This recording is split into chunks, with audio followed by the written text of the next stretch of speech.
Tom, listen. Oh my gosh. Are we wearing the same shirt? Yeah, mine's better. Good to see you, man. Yours is more like a farmer shirt. Yes, exactly, because I'm a farmer now. I know you are. I am a farmer. Mine's fresh. Yeah. So, Very listen, pretty farmer. I borrowed that weed whacker from you 24 years ago, and I have been meaning to give it back to you. I actually get it back today. I was wondering about that. Yeah. Now, for people who are wondering what I'm referring to, you used to live here. That's true. Yeah, very and briefly. I lived next door. Yeah, until it burned down.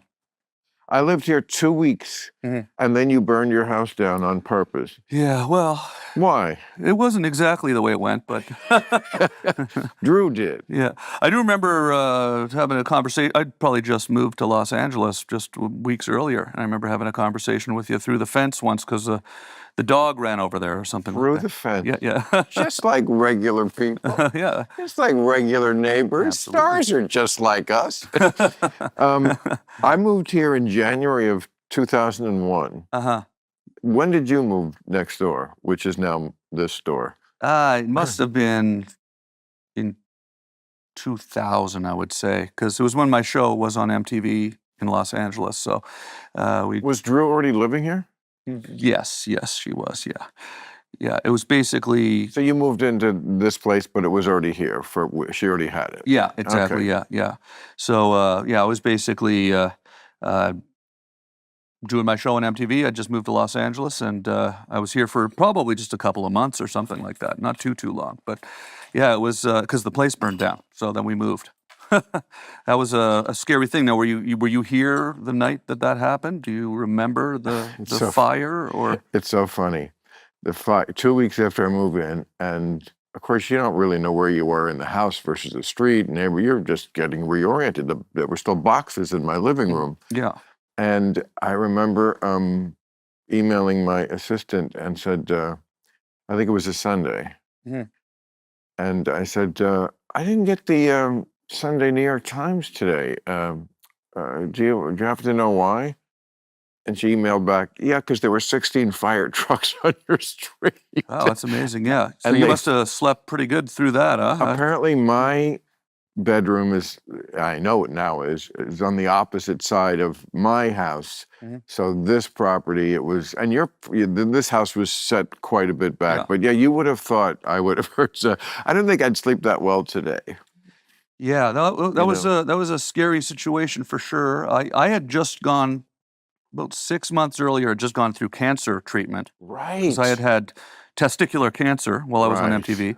So my show had ended. I fear that one. Yeah, that's not a fun one to have, but it's a good one because you don't die from it usually. Right. So how do they detect it? Well, I noticed something was kind of, I felt some pain down there in my right testicle. Actual pain? Yeah, it was a throbbing kind of sort of thing, and I went to the doctor and got checked out, and that's what happened. But you didn't feel anything? Well, like, I mean, yeah, a little bit of pain. And no, I mean, like when you felt did you go, did I used to have 3 balls? Yeah. No, well, actually, the right one had gotten significantly larger as well, which I was kind of thinking. That's what I mean. Yeah. So it felt like there was. So if I check my balls and they feel basically equal, I'm okay, you think? I think so, yeah. You would feel some sort of a dull, aching pain is what I felt. Some people feel more pain, like sharper pain, but I felt a dull, aching pain. And then you'll go to the doctor, and sometimes they'll misdiagnose it. And so, like, I was misdiagnosed initially as... Is that right? Yeah, they said it was epididymitis, and put me on antibiotics for a few weeks, and we went off and shot another show with Monica Lewinsky. Well, we drove up to...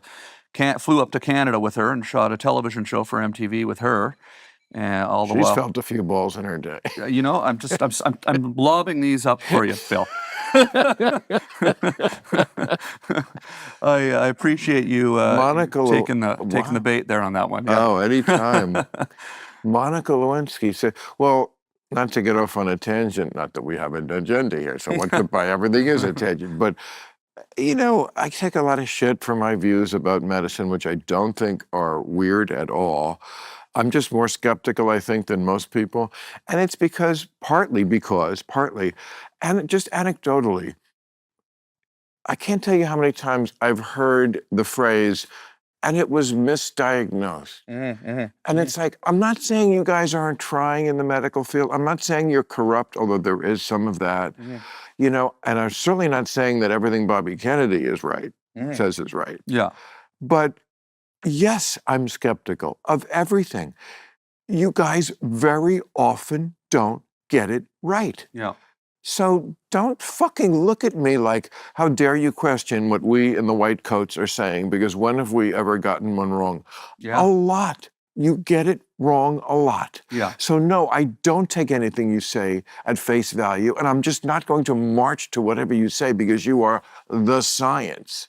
Yeah, I think Damn it, Tom, you've got me all riled up about your balls. yes, absolutely. These aren't even my balls, and I'm pissed off. Did you just make yourself a drink there? Yes, can I do it for you? I suppose I should have a drink then, yeah. If you want, yeah, what did you have there? What did you make there? Is it a little... It's just tequila. Okay, that sounds good. Yeah, I think... A little rot gut. Why not? Never Why not? heard a farmer like you. Absolutely. Canadian farmer can have And a shot of tequila. Can I make you the same drink Yeah, I have? what are you mixing All it right, with? this is an interesting concoction. Yeah. First, we, of course, have ice. Yeah. Would you like to Sure. pour your own ice? do Or this. I don't want to put my hand in. No problem, no problem. Yeah, okay.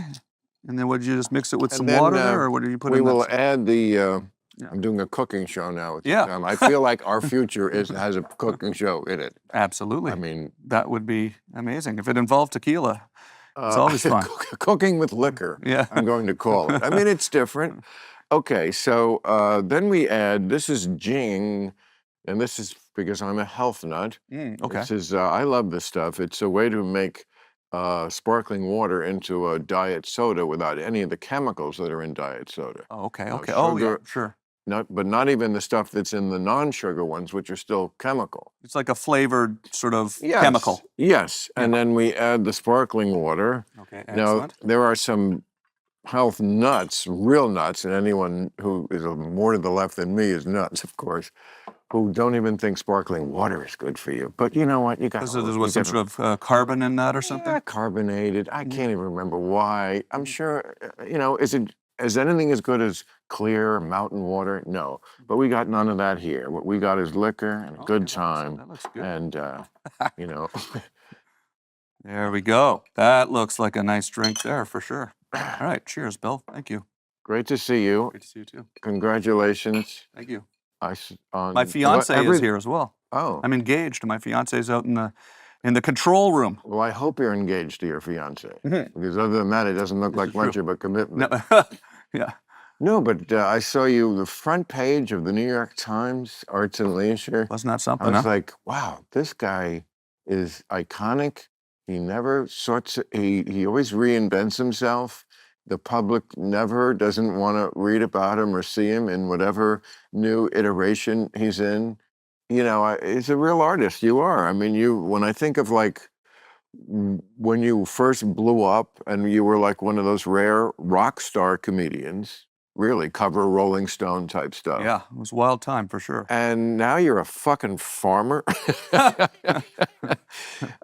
No, but, you know, it makes sense because in life you do go through passages. You aren't the same person you are at 22. Yeah, yeah. How old are you now? I'm 53. Yeah, 53.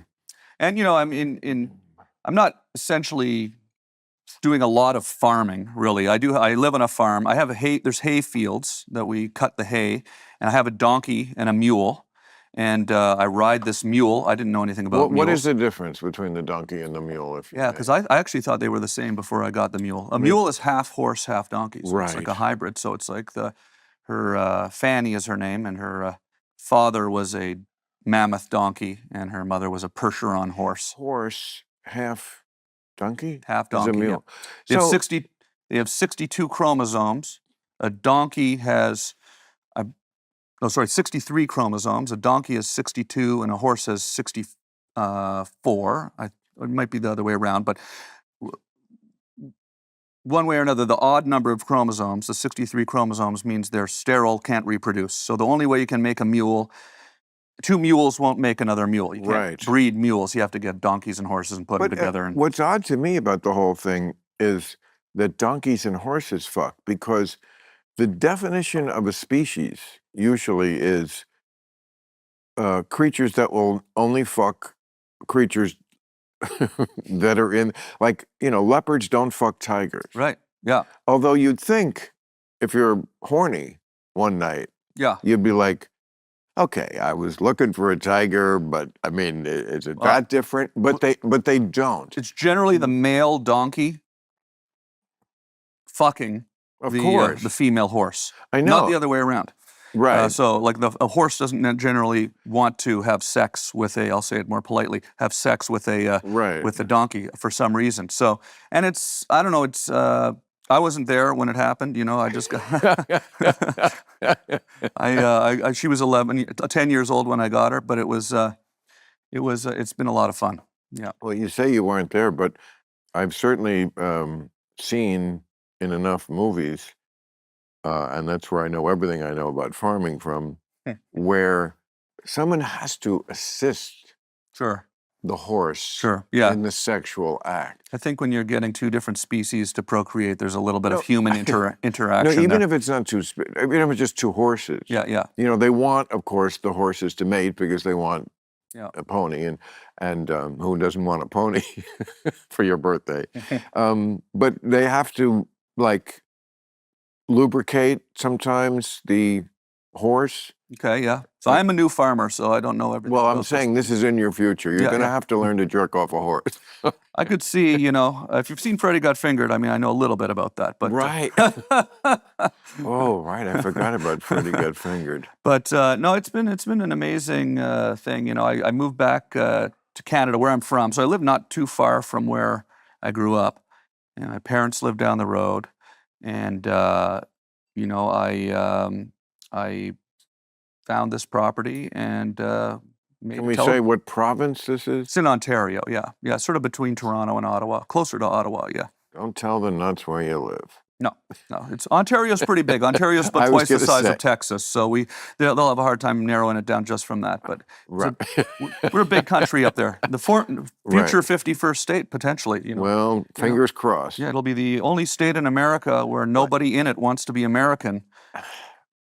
Yeah, I mean... except for Jordan Peterson, Wayne Gretzky, and that guy from Shark Tank. Well, Jordan is sat there. I'm a good... Have you had Wayne on yet? Yeah. Wayne Gretzky? Yeah. I know he's a hockey player. I never followed hockey. The great one. Yeah. Why, is he a big right winger? Well, I don't know. I do know that he hangs out a little bit at Mar-a-Lago, and that it may be that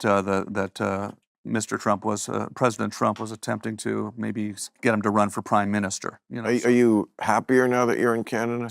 I am, actually. It's not that I wasn't. It's just it's nice to be closer to my family, and it's a nice change for sure. I like being in nature. I like being out in the. Is it something you couldn't have done unless you were getting engaged? I mean, it's a very different thing to move alone to someplace. Actually, I met her there, so I met her after I moved. I moved 3.5 years ago. Met her up there, and so she's Canadian, and my life's really coming together as soon as I went back to Canada. I don't know what it is, Bill, but. Do you have kids? No kids, no. So do you think you're going to start a family now? I would like to, yeah. And what will you tell your kids you do? Because certainly you're not going to admit to being Tom Green. I mean, that certainly. I'll show them the documentary. Not until they're like 20. Yeah, I mean, exactly. I would. I don't know. I'll probably, I'll probably tell them I'm a comedian. I tour doing stand-up comedy. Maybe I don't know if I'll bring them to one of my shows in the first 10 years, but maybe I'll show them the documentary that I just put out. That should explain it. What about Freddy Fingered?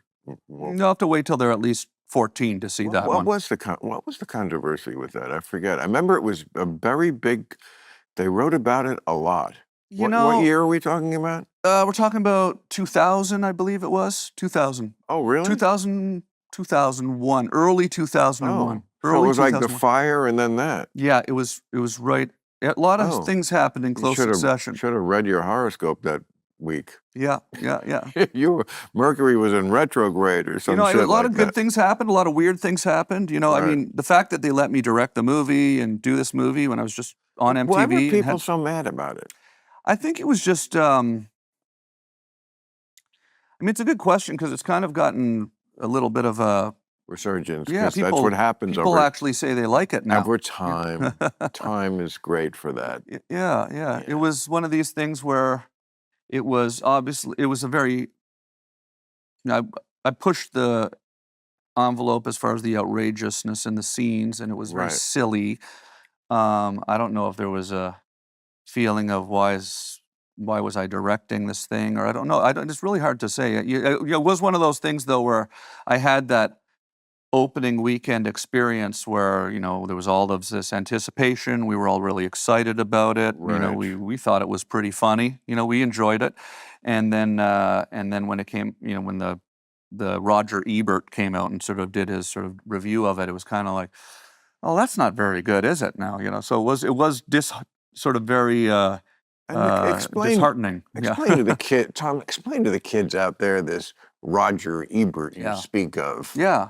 Who So was- back in the olden times, yes, yes, 3 movies would come out every weekend, and Right. it was very important that you went to the right one and spent your money in the right place. So they would have these critics who would advise you on how to spend your hard-earned dollar. So people would watch that as a television show. They would watch critics talk about On movies. this thing called television, of course. Yeah, Wow. absolutely. And it was they were very respected, their opinions. Would they tell you which movies had done best at the box office that week? Yes, they would. Sure, of course, yeah. That of was course. a big thing. Of course, and it was very... And I remember there were people who complained about it. Said, we shouldn't know because we should just be able to decide on the merits of the movie and not by, oh, it's number 1. Of course I'm going to see the number 1 movie. As if I ever did that. As if I ever looked at it and went, well, it's number 6. I don't know. Yeah. Yeah, it's It's Kubrick, but it's 6, so fuck it. The head of the studio, New Regency, Arnon Milchan. I don't know if you know Arnon. I know of him. He took me aside after the Roger Ebert negative review and told me, my very first movie, Tom, was King of Comedy, and Roger Ebert, destroyed it.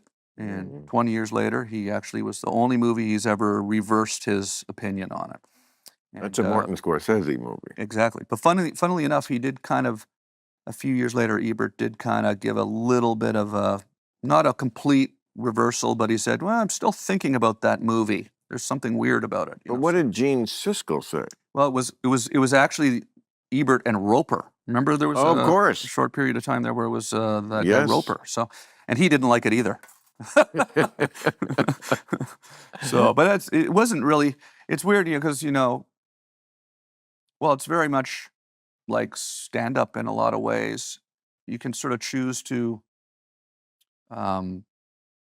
shock or polarize your audience, or maybe purposefully push half of the audience away for the entertainment of the other half of the audience. This is what I thought we were doing. We were making this movie that was going to be so weird that maybe half the audience would get up and walk out of the theater, and then the half that remained would be sitting there like they were in on the joke, right? People like you and me never have the whole audience.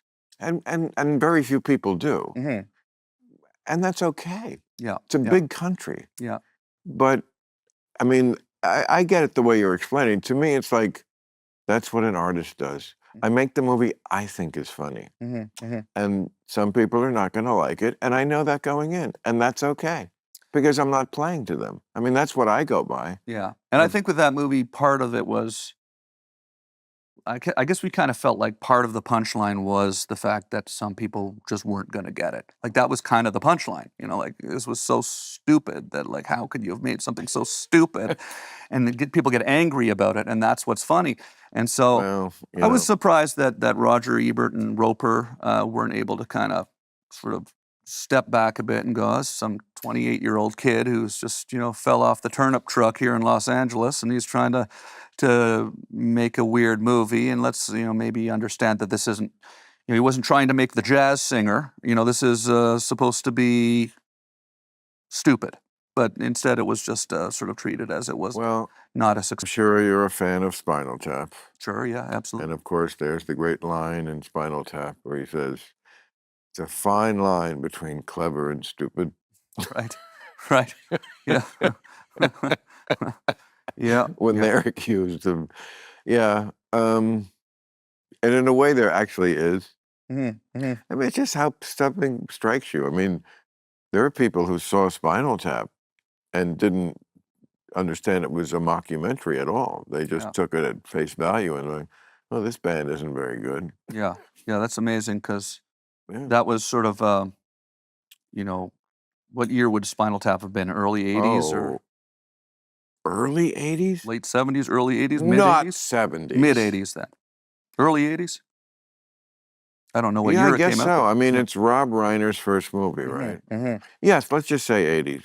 It's kind of amazing to think that people would have actually believed it was real. It's like I remember when I started my show in the 90s and I was pulling pranks on my parents, people didn't understand that they were not actors at first. They thought, oh, those people would say, are those your real parents? They hadn't sort of been inundated with reality TV yet, so they were sort of unable to sort of process the fact that some kid would go, paint pornography on his parents' car or paint their house. And so they just thought they were actors, which blew me away because, I mean, they obviously weren't actors. It was obviously a home video kind of thing. Yeah, I mean, it was, I feel like a bridge to something like Borat.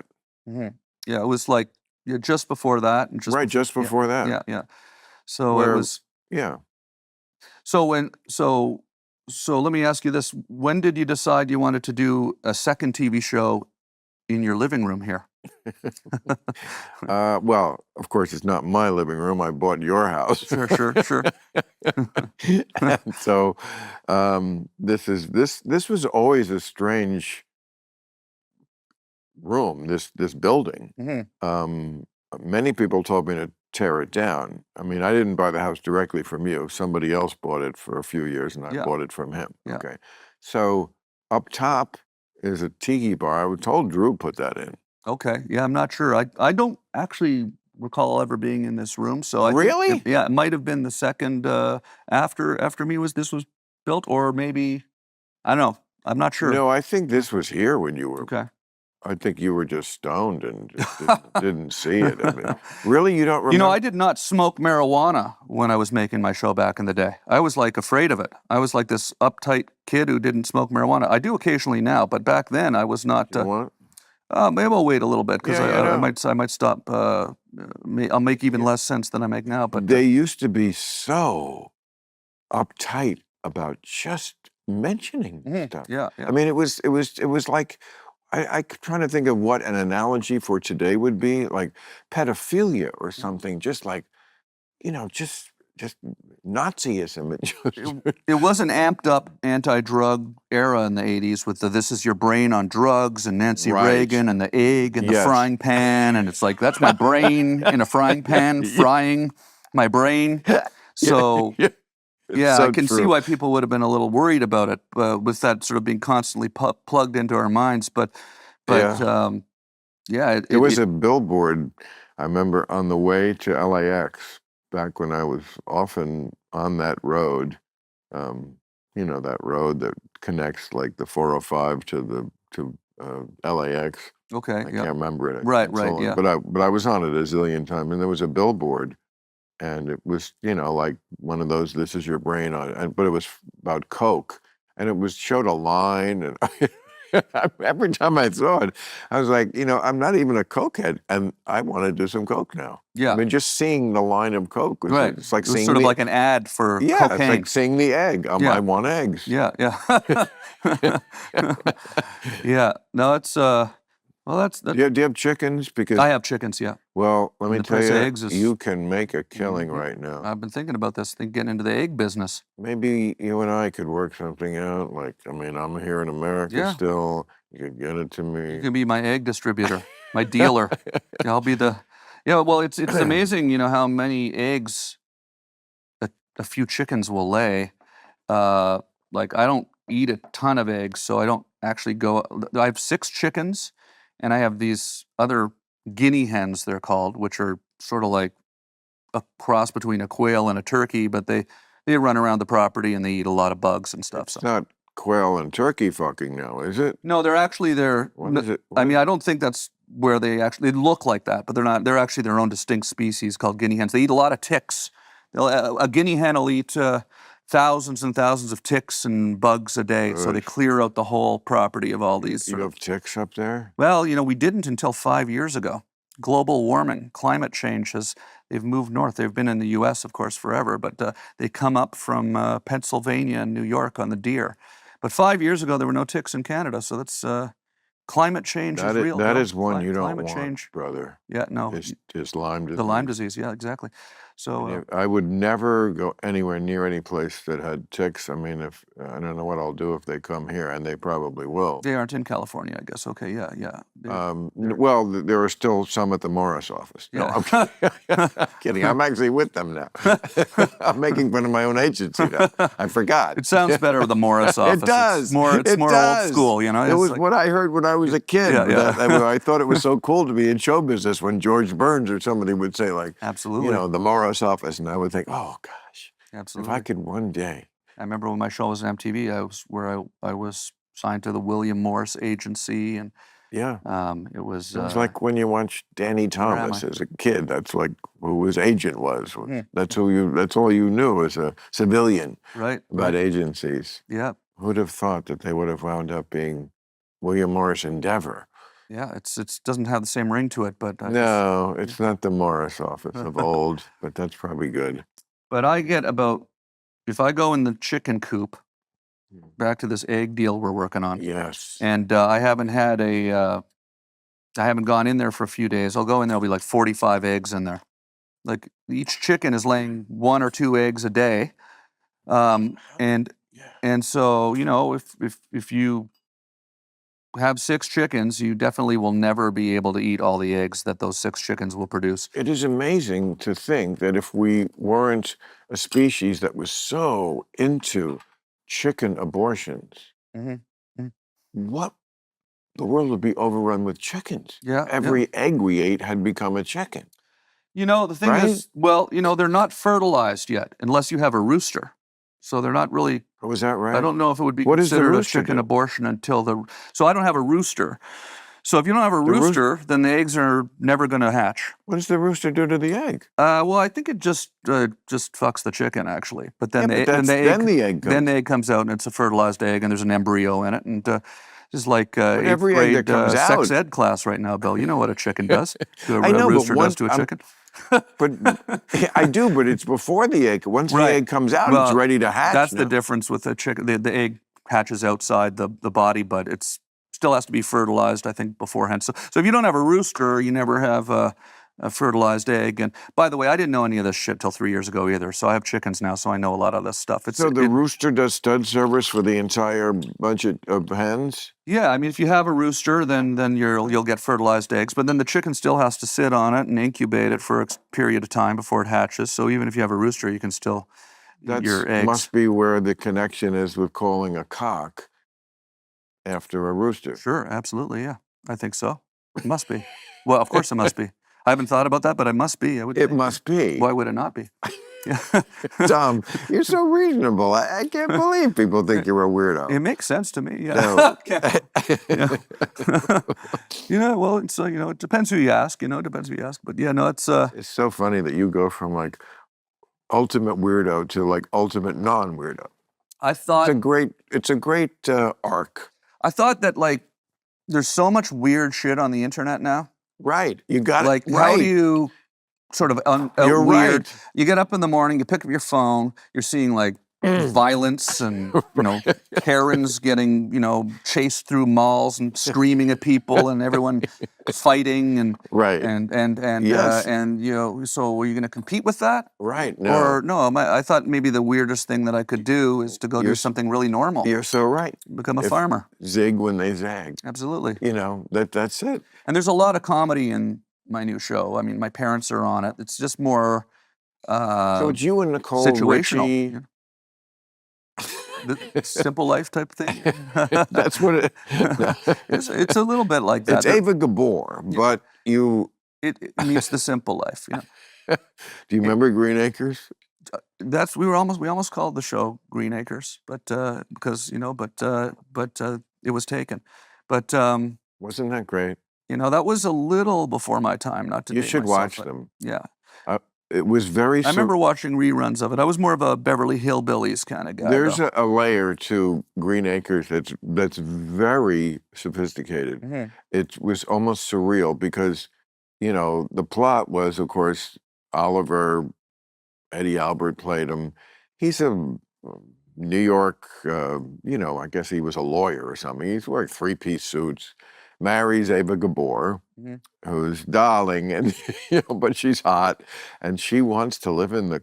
Oh no, he wants to live in the country. She's Okay, yeah. like, oh fuck it, we're leaving Park Avenue for the country, but he wants to. He has this thing in his head about, and so all the people around him on the farm and in the town, they're all like insane. He's the only sane one there. Mhm. And yet they also vibe with the wife because she's insane in her way. Mhm. So they kind of meld, even though she hates being in the country. Mhm. And he's just like the sane guy in the middle. Mhm. And it's really very well scripted.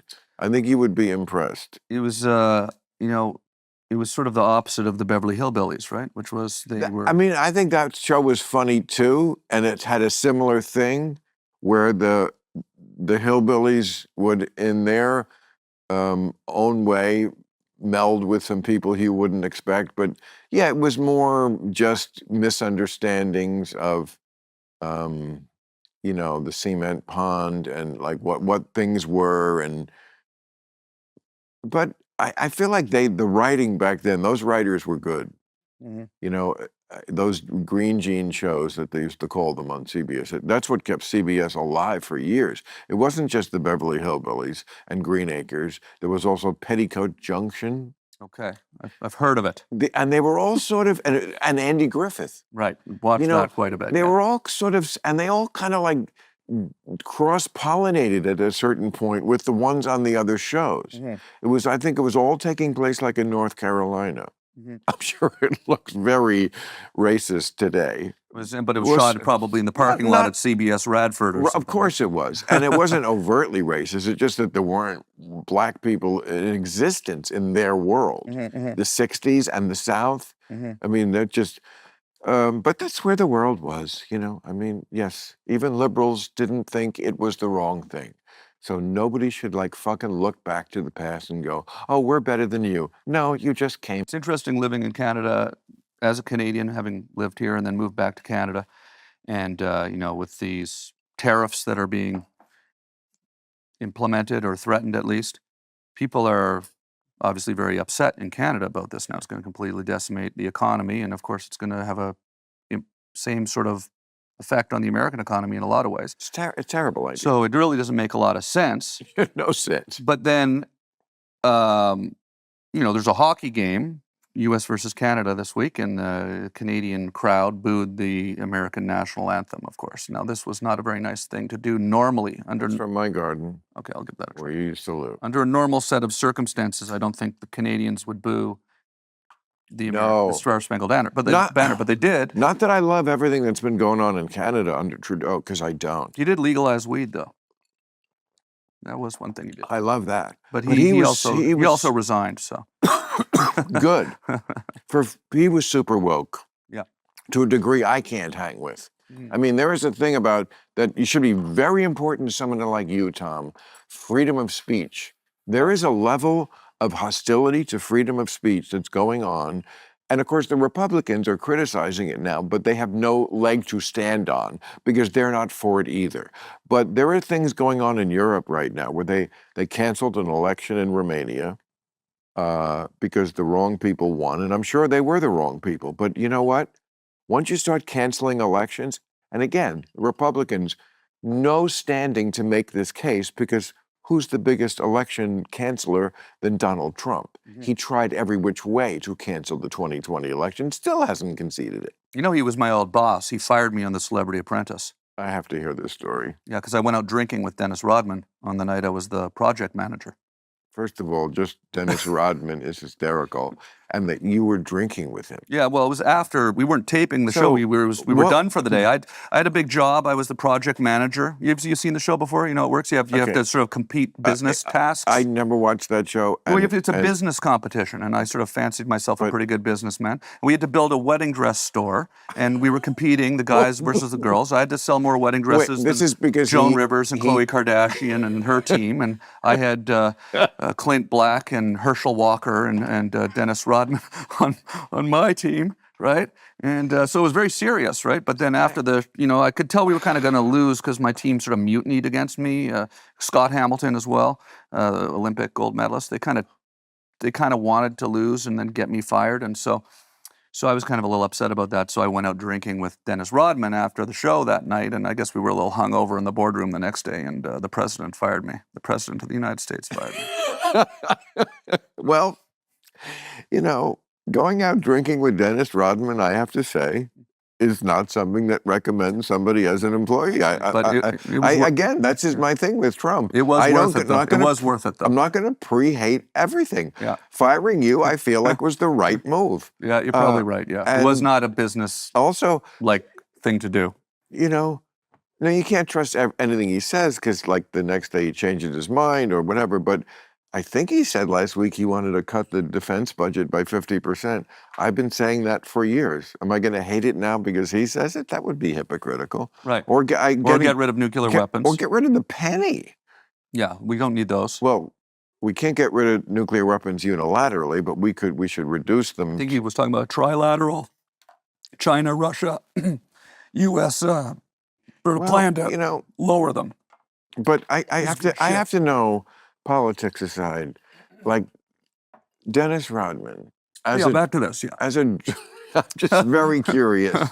I remember, of course, I'm a basketball fan. Yeah. You remember the court? Was that here when you were here? The basketball court? You don't remember that either? Tommy, tennis court. Okay, same thing. Yeah, there was a tennis court. Yeah. Ben made it into a basketball court. Okay, Right? yeah. Anyway. Yeah.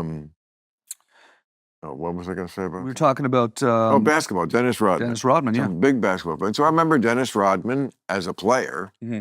He was best rebounder, and yeah. I remember I was in Chicago for some reason in 1996 when they won the championship. The night they did, and I went to this club where they were partying. Mm-hmm. I met him on a championship night, like in the VIP room. It was like, wow, it's really cool being a celebrity. The show had only been on a couple of years, and I was like, oh, this is great. He was a lot of fun. We had a lot of we became friends when we were there on the show. He was the only one that was kind of sort of not really uptight about the game. He was having fun with it. These reality shows are pretty nuts. Like I assume you've never been on one of these kinds of shows. I got asked to do it, so I did it. It seemed like a fun thing to do, and it was fun to do. But it is sort of like a Stanford prison experiment type of situation. That's exactly what it is. And it's clearly purposely orchestrated like that. It's not unintentionally so. I mean, they'll put, the celebrities, the Celebrity Apprentice, it was called, right? So they'll put the celebrities in a room kind of like this, but it'll be Dennis Rodman and Herschel Walker and Clint Black and Brian McKnight and Scott Hamilton and myself and a couple other people. And then it'll be a day, a television shooting day. Everyone will come in at, 8 in the morning, and there'll be cameras all around, blocked off with, no camera people in there. And then they just basically don't give you anything to do for like way too long, like 4 hours. So you'll and there's fight? There's a cheese plate and a coffee, and then people just. And there's a competition that has some rules, and there's a bit of a hierarchy that they create within the group because there's a project manager who becomes the leader of that group, and then people disagree with the leader, and they all form these little sort of Lord of the Flies type sort of groups. And then they film it, and it's pretty hilarious, usually, and I think that's why people enjoy it. But being actually in there and being actually, you don't want to be piggy, you want. It does seem, Lord of the Flies, it's so right.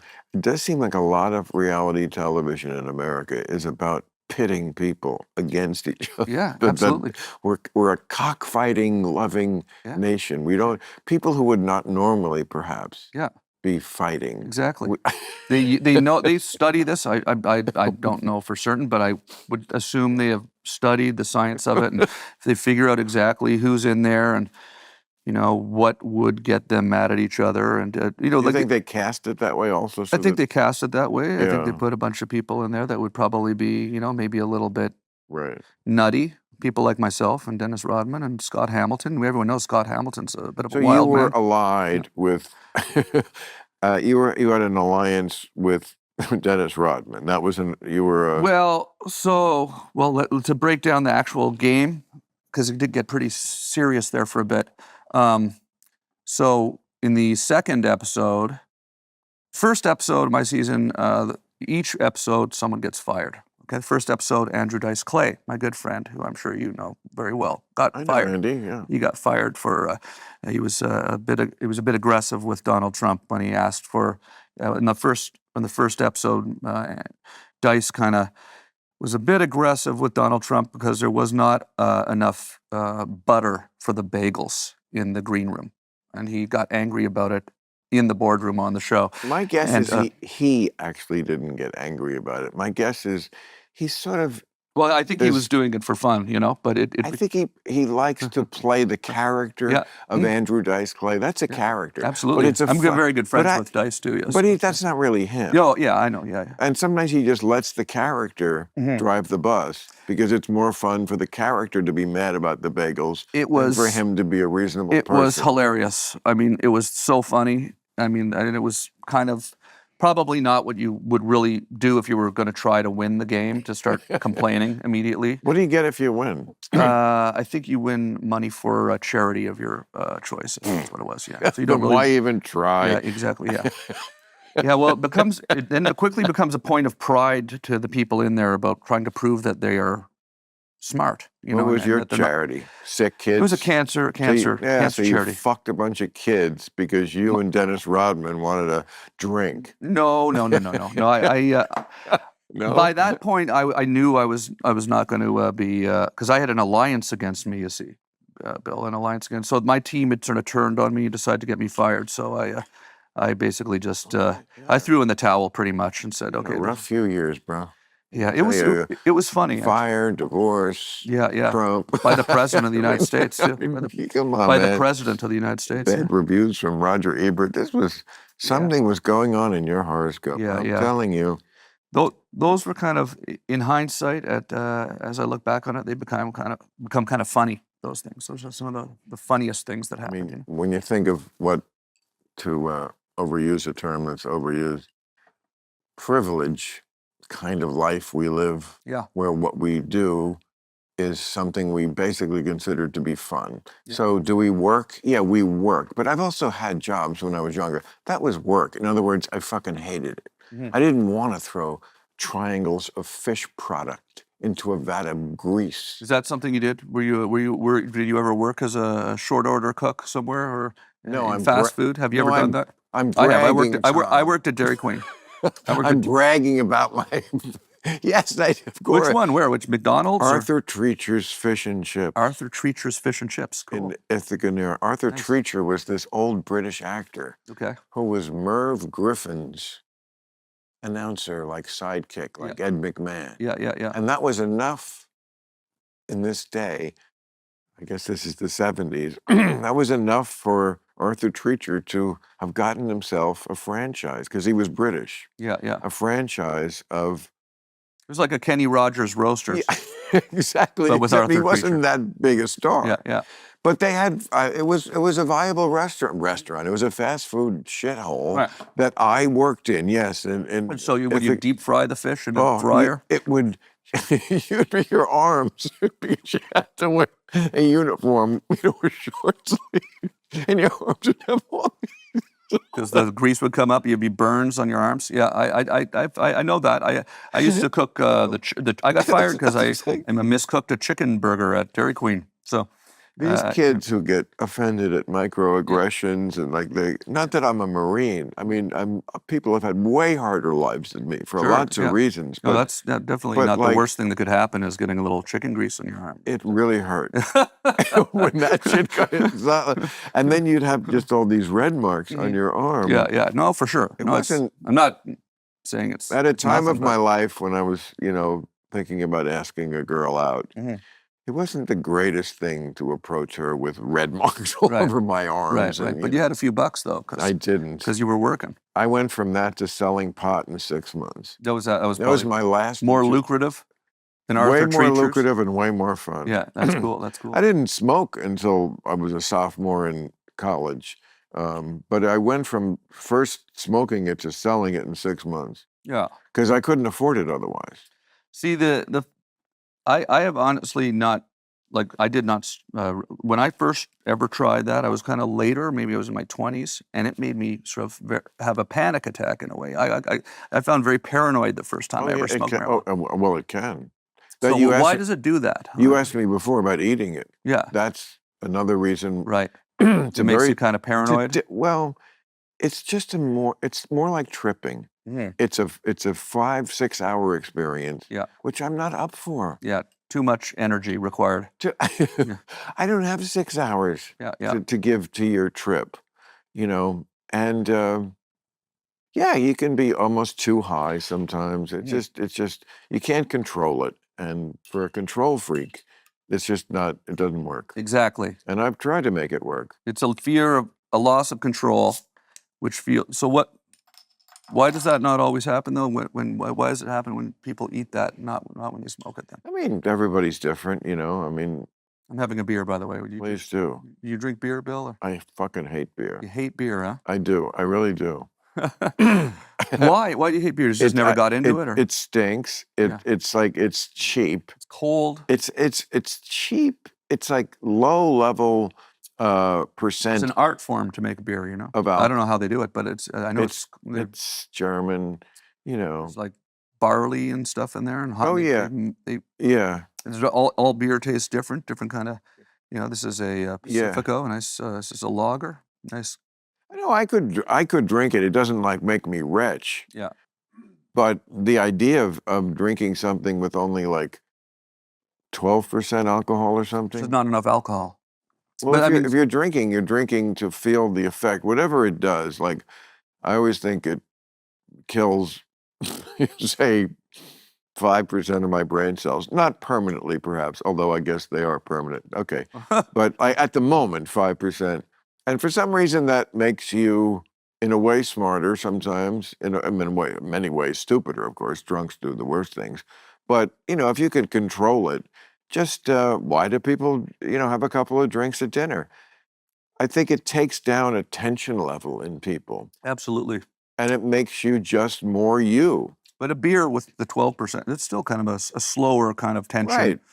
Yeah. It's just a little more, to me, it's almost like I'm rehydrating a little bit with a beer. It's almost like a glass of water sometimes, You don't have to think of it like you're just drinking it to get drunk or whatever, right? With beer, it's sort of more like just come on, Bill, have a beer. Just have one beer.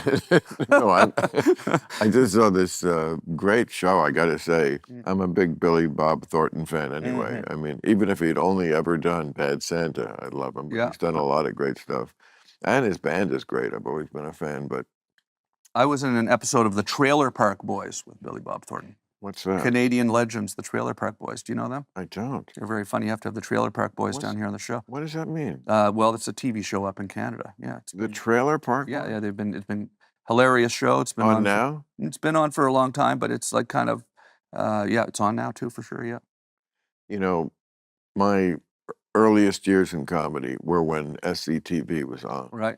And I had the one of the first, I guess, the first generation certainly of something I could tape off TV. It was like this big, right? And you had to you record it on a VHS tape, yes, or a beta, a VHS tape, VHS tape, yeah. And you would, just like with the old tape recorder, you would have to push like 2 buttons at the same time to work it, like press and play or something. Yeah. And record and play, yeah. So it was on Saturday night, SCTV, and that was always a big night to be out at the clubs. Yeah. But at the end of that night, I would be like drooling in the cab Yeah. going home Just to go home and watch that I'm VHS going tape. to rewind Yeah. and watch SCTV. Yeah. It was like just on a level that was And so that would have been, how old were you when you were watching SCTV? Were you 23. Yeah. You know, my first year in comedy. Yeah. And living in, oh no, I guess I was, yeah, probably. I'm picturing it in the apartment. I got my main apartment there, which was not a nice place. But I didn't have the dots on my arms anymore, so it got evened out. Yeah, so yeah, 79, 80, around Nice. there, 80, 81. I mean, early 20s, and you know, just at that part in your life where I've never had more anxiety, because it was like, you know, am I going to go anywhere in this crazy job I've picked for myself? Right. Or, you know, and if not, what? Mm-hmm. Mm-hmm. And can I be happy Yeah. doing anything else? Because I always kind of, even as a kid, I kind of knew I'm not going to be happy doing anything else. Mm-hmm. Mm-hmm. Yeah. That's a lot of pressure on That. yourself. And so, yeah, I mean, I felt that way. I felt that way. That's did you why have a backup when you were starting? I didn't really have much of Yeah. a backup plan, because I mean, I went to school for broadcasting, so I knew I was going to work. I wanted to do something technically, at least. I guess I could have done more technical side of the business too. I do like camera work and Right. editing and stuff like that. That might have been, but yeah. So it's Well, terrifying. you look like a director. Well, You do. no, I really. What does that look like exactly? Like I know you have directed lots Yeah. of stuff, but I'm Yeah, just saying yeah. you just look like a director. Yeah. Well, I Much more than a farmer. yeah. Well, it's yeah. So when you get to interview the cast members of SCTV for the first time, how old are you when you first interviewed Martin Short? And what was that like? Well, Martin Short's become a great friend. Sure. So when the first time you met him, though, You was know, it just kind of an incredibly if sort of weird experience for you? I'm or- guessing you haven't seen this. You should look this up on wherever you YouTube it. But I had a book out last year. Mhm. So I was like, in the one-on-one interviews section of the show we do after I do a monologue, it's very often an author. You know, it's a topic. It's a single topic. And it can be anyone. It can be a iconic celebrity. It can be the governor or whatever. But yeah, if somebody has like an amazing book, like Jonathan Haidt has this amazing book that's been on the charts for years, you know, The Anxious Generation, about kids and phones and all that shit. But I was like, okay, but now I'm the person with the book. Can I have someone interview me and I'm the guest? Yeah. Well, Jiminy Glick did it for me. Okay. Yeah. Yeah. Yeah. And I'm telling you, it's like the funniest 10 minutes. I mean, I'm just playing straight man. Yeah. Absolutely. I did do my part well, but that's just because I understand that what's going on here. Yeah. And you had the VHS tapes. Get out, yes, get out of the way and Yeah. let the genius do his thing, and of course, just play everything straight as if he's a person who deserves an answer. I mean, his first question was, why go after Harriet Tubman? Right. I mean, I had to have a tissue box there I couldn't, you know, there is a genius to Martin Short that really, he deserves all the accolades he gets. And it's probably you relate to that character because you probably would like to be Jiminy Glick sometimes when you're interviewing people, I would think, right? Would that be kind of a dream to be able to just sort of one night come out and just say, yeah. yeah. Well, just because it's silly. Yeah. Because it's like the comedy of silly, you can't beat it. You can't beat getting someone giggling, you know. Do you remember when you saw a talk show for the first time? Who was it? And who was your favorite talk show host from before 1980? Johnny Carson. Johnny Carson. Okay, yeah. That was my era. I mean, I was a little... Of course, it would be... Yeah, but other than Johnny Carson, I guess I would say. Oh. We'll talk about Johnny Carson in a second. I mean, he was so, you know, the Zeus of the universe that everybody... I mean, look, one of my great friends in life was Alan Thicke. Yeah, I knew. Came with me on my Canadian.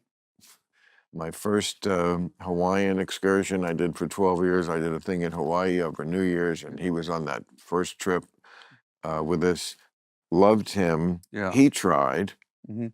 And Alan, you know, people never really appreciated what an amazing, dry, sophisticated wit he was, because he was known as the sitcom dad. Yeah, yeah. You know, but that wasn't Alan. So Alan was like slyly the most hysterical guy. in Canada, he had a talk show. I believe it was before the one he had in the U.S. too. So we grew up with Alan Thicke on TV a lot more even.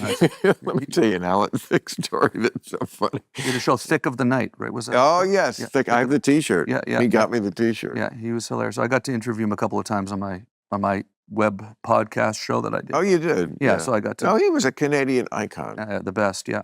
Oh, I loved him. So listen to this. So I remember meeting him one night, and he was newly engaged to Tanya, his third wife. Okay. I think she was Miss Columbia. Okay. Barry Allen. Okay. A beauty pageant winner. Okay. You know, but they were like, I mean, it was hysterical because it was like NAFTA, the dry, unflappable Canadian, and then the Sofia Vergara character, Right, sure. you know, and I love Tanya. She's awesome. Yeah, yeah. But, you know, she's Colombian and fiery. And so it was just hysterical to have them on the trip. But I remember when they got, I met them at a restaurant. It was just me. And I don't know why but yeah, I loved him. I saw him a lot. And she's like, you know, she wanted me to notice she finally got the engagement. Yeah, sure. You know, and it was, you know, girls do, you know. Okay. So then we were joking about that. Okay, great, congratulations. And we were talking about at the time, his kid was like 4 years old, 3 or 4 years old, Carter. And he was playing hockey with that kid who was then 18 when he died. Yeah, yeah. So Canadian. Yes, to but die playing at least hockey. a very I mean, Canadian you should way get to a go. special Valhalla salute for that. Yeah, absolutely. But so, you know, I'm asking Alan about the kid, and he loves Tanya. That's great. I said, you know, does he understand sex yet? And Alan said, I don't think so. But he knows it has something to do with the diamond. with the He knows it has something to do with the diamond. Oh, okay. Well, you know, that's funny. He was a great guy. He was a great guy. Yeah. Canadians, man. It's tough when the roster is like so impressive. I got to know Norm Macdonald when he came up to my web show, and he's from my hometown of, you know, Ottawa. He grew up blocks away from each other, but he was not at the same time. He was a bit older than me, but I remember I saw him for the first time at Yuck Yucks when I was a kid. I would go down to Yuck Yucks, and he was performing before he was on Saturday Night Live. Yuck Yucks in Ottawa. I would see him in Ottawa. Where? What city? Ottawa. You know, Ottawa, the capital. The capital. That's where I'm from. Yeah. So yeah, and Yuck Yucks is you know, do you know Mark Breslin? Probably. Why didn't I get that gig? You know, well, you know, you have to really. You have to be from Ottawa, and then you probably. Oh, you really? They didn't have American comics? No, they did. Because I played Montreal and. Yeah, no, for sure. It was a lot of you know, Canadian comics just started at Yuck Yucks. I played Winnipeg. Yeah, yeah. Well, that's which one did you play? Have you played in the clubs there? Or Rumors? I mean, it was 1992. You ever play the Rumors Comedy Club in Winnipeg? Shout out to Rumors Comedy Club. It's a great comedy club. It's been there since the 80s. That's probably what I was playing. Yeah, I think for sure. Yeah, yeah. Yeah. Winnipeg's. Did you enjoy your time in Winnipeg, or were you kind of in and out? I did. I'm not going to tell this story, but I actually had a great time. Yeah. But I mean, the reason I got there does not favor well on Winnipeg, but that's not their fault. I only got there because my house had to be tented. Right. And I called my agent and I said, "Get me a gig fast." Well, we got Winnipeg. Okay, whatever. Let's go. That kind of thing. That's cool. Exactly. Well, you know, I've I've had a lot of fun in Winnipeg. You know, it's good. Go Jets, you know, Canadian city. But Well, Canadians. I don't know. There's really a reason why their team is called the Jets. By the way, the hockey team is the Winnipeg Jets, but I don't think there's really a lot of Jets or No, anything in Winnipeg. I love Canada. Yeah, yeah, I love the people. I have some serious connections with friends absolutely. there, and I remember moments there that would never happen in America, like somebody refusing a tip. Right. I remember somebody doing that, pushing the money back and saying, "You've been generous enough." And I said, "You know, in America, you could be arrested for that." Refusing money? Yeah. Yeah, that is, boys. Yeah. You've been to every city in Canada, probably, right? No, but certainly on the tour was always Toronto. You've been to Toronto. Of course, Toronto. You love Toronto. Vancouver. You've been to Vancouver. Yes, Toronto. Have you been to Ottawa, the capital? No. I'm saying I never played Ottawa. I don't think you have been to Ottawa. You gotta come to Montreal. Ottawa. Got to come to Ottawa. Well, I'm not doing it anymore, so You're not going on the road anymore? I just stopped as of. I did hear you say that, but I wasn't sure if I believed it or not. But you like 100% stopped, or just like slowing? Well, you can still go and do a couple shows a year if you want. Or? You know what? I really feel you can't, because you have to be in practice to do stand-up. At least the way I want to do it. Because you would feel every time you got up, you'd feel you like have you to were not I mean, I've kept in a groove. Yeah. For 42 years. I've had an act. Like there was my life on TV. Yeah, yeah. And then there was my act. Now there was stuff that bled between them. It was very good. How often are you? I mean, I don't know if people like to hear about writing and stand-up sets, but how often do you try to slide that material out, or do you keep some jokes for years? I never try. I never try. Yeah. But I mean, well, now I don't even have to worry about it because I'm not doing it. But for years. But hypothetically, if you were still doing it, there were. I'm not going to say there aren't things that were written for real time that didn't wind up in my act. There are, but mostly I wrote that myself. It was just stand-up is just much more personal than like doing a monologue each week, which is really just about the events of that week. It's very impermanent, you know. A stand-up act. I just did a special. I mean, they can watch that for years. Not everything will like. It takes a lot out of you just having to exude that kind of emotional energy live every weekend. You know? I like that part. I mean, is it the anticipation of it? Is there anxiety that you get before the show? The travel, just exhaustion. Right. It's exhausting. It's like, you know, when I said I wasn't going to do it at the end of the beginning of last year, and we didn't book anything for this year.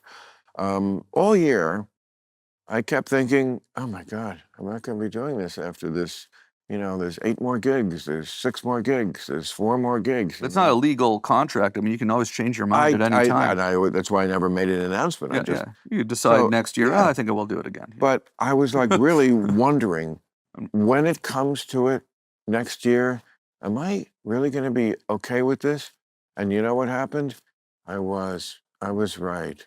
Like maybe another year you might I just don't get the itch for it, you know. A couple of weekends ago would have normally been, as it has been for so many years, the weekend when I first went out back on the road, the 3rd weekend in January, the holidays are over, okay, people go to a show again. I was so glad I didn't have to fucking drag my ass out of bed on a Saturday and go to Cincinnati. Not that I don't love Cincinnati or whatever it was. I just wanted to be home. Yeah. And that's it. You know, it's not that I couldn't. I'm not crippled in any way, people. I mean, it's not like. Well, it's. I just don't fucking feel like it. Yeah. Did you ever take a break before for a year or two? Never. Yeah, exactly. So that's why it feels weird. But it doesn't mean you can't take a break. Just because you've never done it before, it doesn't mean you can't take a break. It could just be a break. Maybe you're just taking a break. There's other things to do. Yeah, but maybe it's just a break. Maybe it could be a 5-year break. Yeah. But you don't have. I mean. I just don't think you should set it in stone. I don't want you to see you quit doing stand-up just because you decided to quit. Stand-up is just a medium. Yeah. It's a medium for ideas. Yeah. That's what this is in its own weird way. Absolutely. And there are people who will watch us do this who wouldn't watch us do anything else. And I get that. I am not that, but I get that. because it's just like there are people who want to hear a jam band instead of something polished. Yeah, absolutely. And that's personal taste. And I get it, and I'm fine. But I want both. I want to have a jam band, and I also want to make Abbey Road every week on real time. Right, and You that's know? what I was actually about to ask you why you built a television studio in your basement here. Or I mean, but there's the answer. That's the answer. Yeah, it's fun. This is kind of like you can just kind of. But it's still, I didn't change anything in this room. This room was always so cool. I mean, it was a mess when I got it, and I think Drew is the person who built that tiki bar up. It looks, that thing that looks like you're in Mexico. Okay. Yeah. I was told, I don't know how I know that. Yeah, I think that's true, actually. I think it is true. Yeah. It's beautiful. I still love it. As a place to like... that was, I think she built that before I knew her. Well, I'm going to have a party this summer and invite both of you. Yeah. It's time you reconnected. Oh, wait, you're married. Yeah, absolutely. In fact, well, I was going to say, relating to stand-up, what I've been doing since the pandemic is, how do you describe when you say since, do you say since COVID or since the pandemic? Yeah. Either one. Either one. When the pandemic happened, that's when I kind of moved, right? I moved back to Canada. Oh, that was the impetus. Yeah, it was. Yeah. Okay. Yeah. And it was kind of like, because I'm touring all the time, and my tour was canceled for the whole year, and I was sitting there going, okay, I didn't have a TV show to go to every day, so I'm sitting around my house going like, what the heck am I going to frickin' do this weekend? Right. And so I got this camper van. I got my dog, Charlie. I started going out into the deserts out here and filming some stuff for basically just because I wanted to go check out the desert, but filming some stuff for social media. And then I decided to move back sold my house, moved back to Canada. Sure. Thank you very much. What'd you do with that other one I gave you? I smoked it. No, here it is right here. There it is. There you go. Thank you. Trade you. That sounds like a conversation I would have had at 19. Yeah. What'd you do with that one? The other one. Exactly. It's exactly that. Oh no, I didn't smoke it. It's exactly what it was. But I got this camper van, and so now I'm touring. You have that? Oh. No, I don't smoke. I don't smoke pot, Tom. I'm touring with I'm now driving on my touring more is what I'm getting at. I haven't been going to the airport and flying to out. Instead, I've been doing these. So I drove here from Canada in a camper van. Oh, right now. What? Yeah. So I left Canada. That's so Tom Green. In my camper van with my fiance and my dog, and we drove and we did gigs all the way down. Be close. Yeah, we're having a lot of fun though. To be able to be together all day long in a camper. It's going well. I mean, it's. No, I'm not doubting it or wishing. She's still here. She's here. No, I get it. She didn't go. She didn't leave yet. She's still here. She didn't fly home. What is it? What is it that you think allows one person to be like so easy on your just vibe that you can be around them all the time? Because a lot of I feel like success in a relationship is that. Can you just be around somebody and feel almost as calm as you do when you're alone? Yeah. You don't fart. Mm-hmm. Yeah. Not that calm. I try not to. Not that comfortable. Are we agreed? Well, I mean, I'm not going to say what I'm guilty of in the terms of farting too much department, but I don't try to fart a lot, if that's what we're talking about here, Bill. Okay, well, the only fart that ever should happen in your mutual space, I believe, is an inadvertent fart. Yeah. Okay. The way you're like, yes, of course. I'm thinking, here on Meet the Press. I'm trying to think whether I agree with that. No, I mean, well, you can't help it. It's like a nocturnal. But this isn't really, honestly, this isn't really the first thing I want to talk about when talking about my new engagement. Well, Beyonce, she's amazing, and that's why we're having a lot of fun. She puts up with the absurdity of this idea of traveling around in a camper. But we are staying in hotels. When we're not. She loves it. No, we're having a lot of fun. We're having a lot of fun. Oh, Are you funny all the time? not. I get kind of. I'm pretty tired right now. Now that you mentioned, you mentioned me because I drove here in a camper van. That's I amazing. slept in the Mojave I Desert appreciate it so much. 4 nights ago. I really appreciate It's beautiful out there. putting out like Have you ever that. slept out in the Mojave Desert? Fuck no. It is so beautiful out there. I'm sure it is, but there's also Seeing the sunset coming up over the mountains in the Mojave Desert. With making some coffee. Just oh my God! you drink coffee? I do, but not in the middle of nothing in the morning. Well, that's why does that sound bad? It's not nothing. There's beautiful I know cactuses and wildlife and you know what it is? It's flora and fauna. We're at different stages of life. Not that I would do it at 53 either. Right. No, but exactly. especially it's just not your thing. You're just not a guy. You just don't go camping. No, I want a Have you ever been camping? I want a comfortable bathroom. Have you ever gone camping? A comfortable bathroom. Okay, I think after comfortable bathroom, you get the. It's just like. Have you ever slept in a tent? No. Wow, really? That's amazing. Never slept. Well, I'm not sleeping. I'm sleeping in a camper van. It's scary sleeping in a tent. Animals can tear through that tent. And I did not sleep in a tent, but I once slept actually in a hammock. Okay, for like you'll never guess where. On Frankie Valli's tour bus. You're right. I would have never guessed that. I am right, aren't I? Would have never guessed that. No, that's right. That's amazing. So, and was that just kind of was he a friend of yours, or? No, I was opening for him. Yeah, that's cool. And what year would that have been? That would have been 1982. And what venues would you be performing that are still around today? Are you familiar with Wolf Trap in Washington, D.C.? Okay, no, I don't know that. No, Wolf Trap is very famous. Okay, cool. A lawn. Seating and then a lawn. It's a big summer. Oh, nice. Unless you're playing like stadiums. Yeah. Nobody turns their nose up at Wolf Trap in the summer. That's cool. James Taylor with Jackson Brown. Right. Wolf Trapper. Yeah. So that was one. This sort of like a Hollywood Bowl kind of. Yes. Yeah. Yes. Sort of like a gravitas to it, but you're outside. It's like camping, but you're not. You're watching a show. Yeah. Jim McCann. Sort of like camping. You feel like you did something in the nature. Right. Blanket. Yeah. A blanket exactly. may involve. But you've never really never gone camping. Anyways, it's fun because you get into nature and you really kind of ensconce yourself in that. It's a very calming, a relaxing thing to do. I think nature's a great town. Yeah. I love nature. I do. I live amid nature. I feel like. That's one reason I don't need to do that is because I feel like I see a lot of greenery and stuff that isn't urban every day. Yeah. Because you burned your house down. Yeah. It always is going to come back to that. No, I did not do it, by the way, for the record. No, nobody did it. I'm joking for the record. It was a fire. I knew you were joking. I just wanted to put it on the record that I did not do it.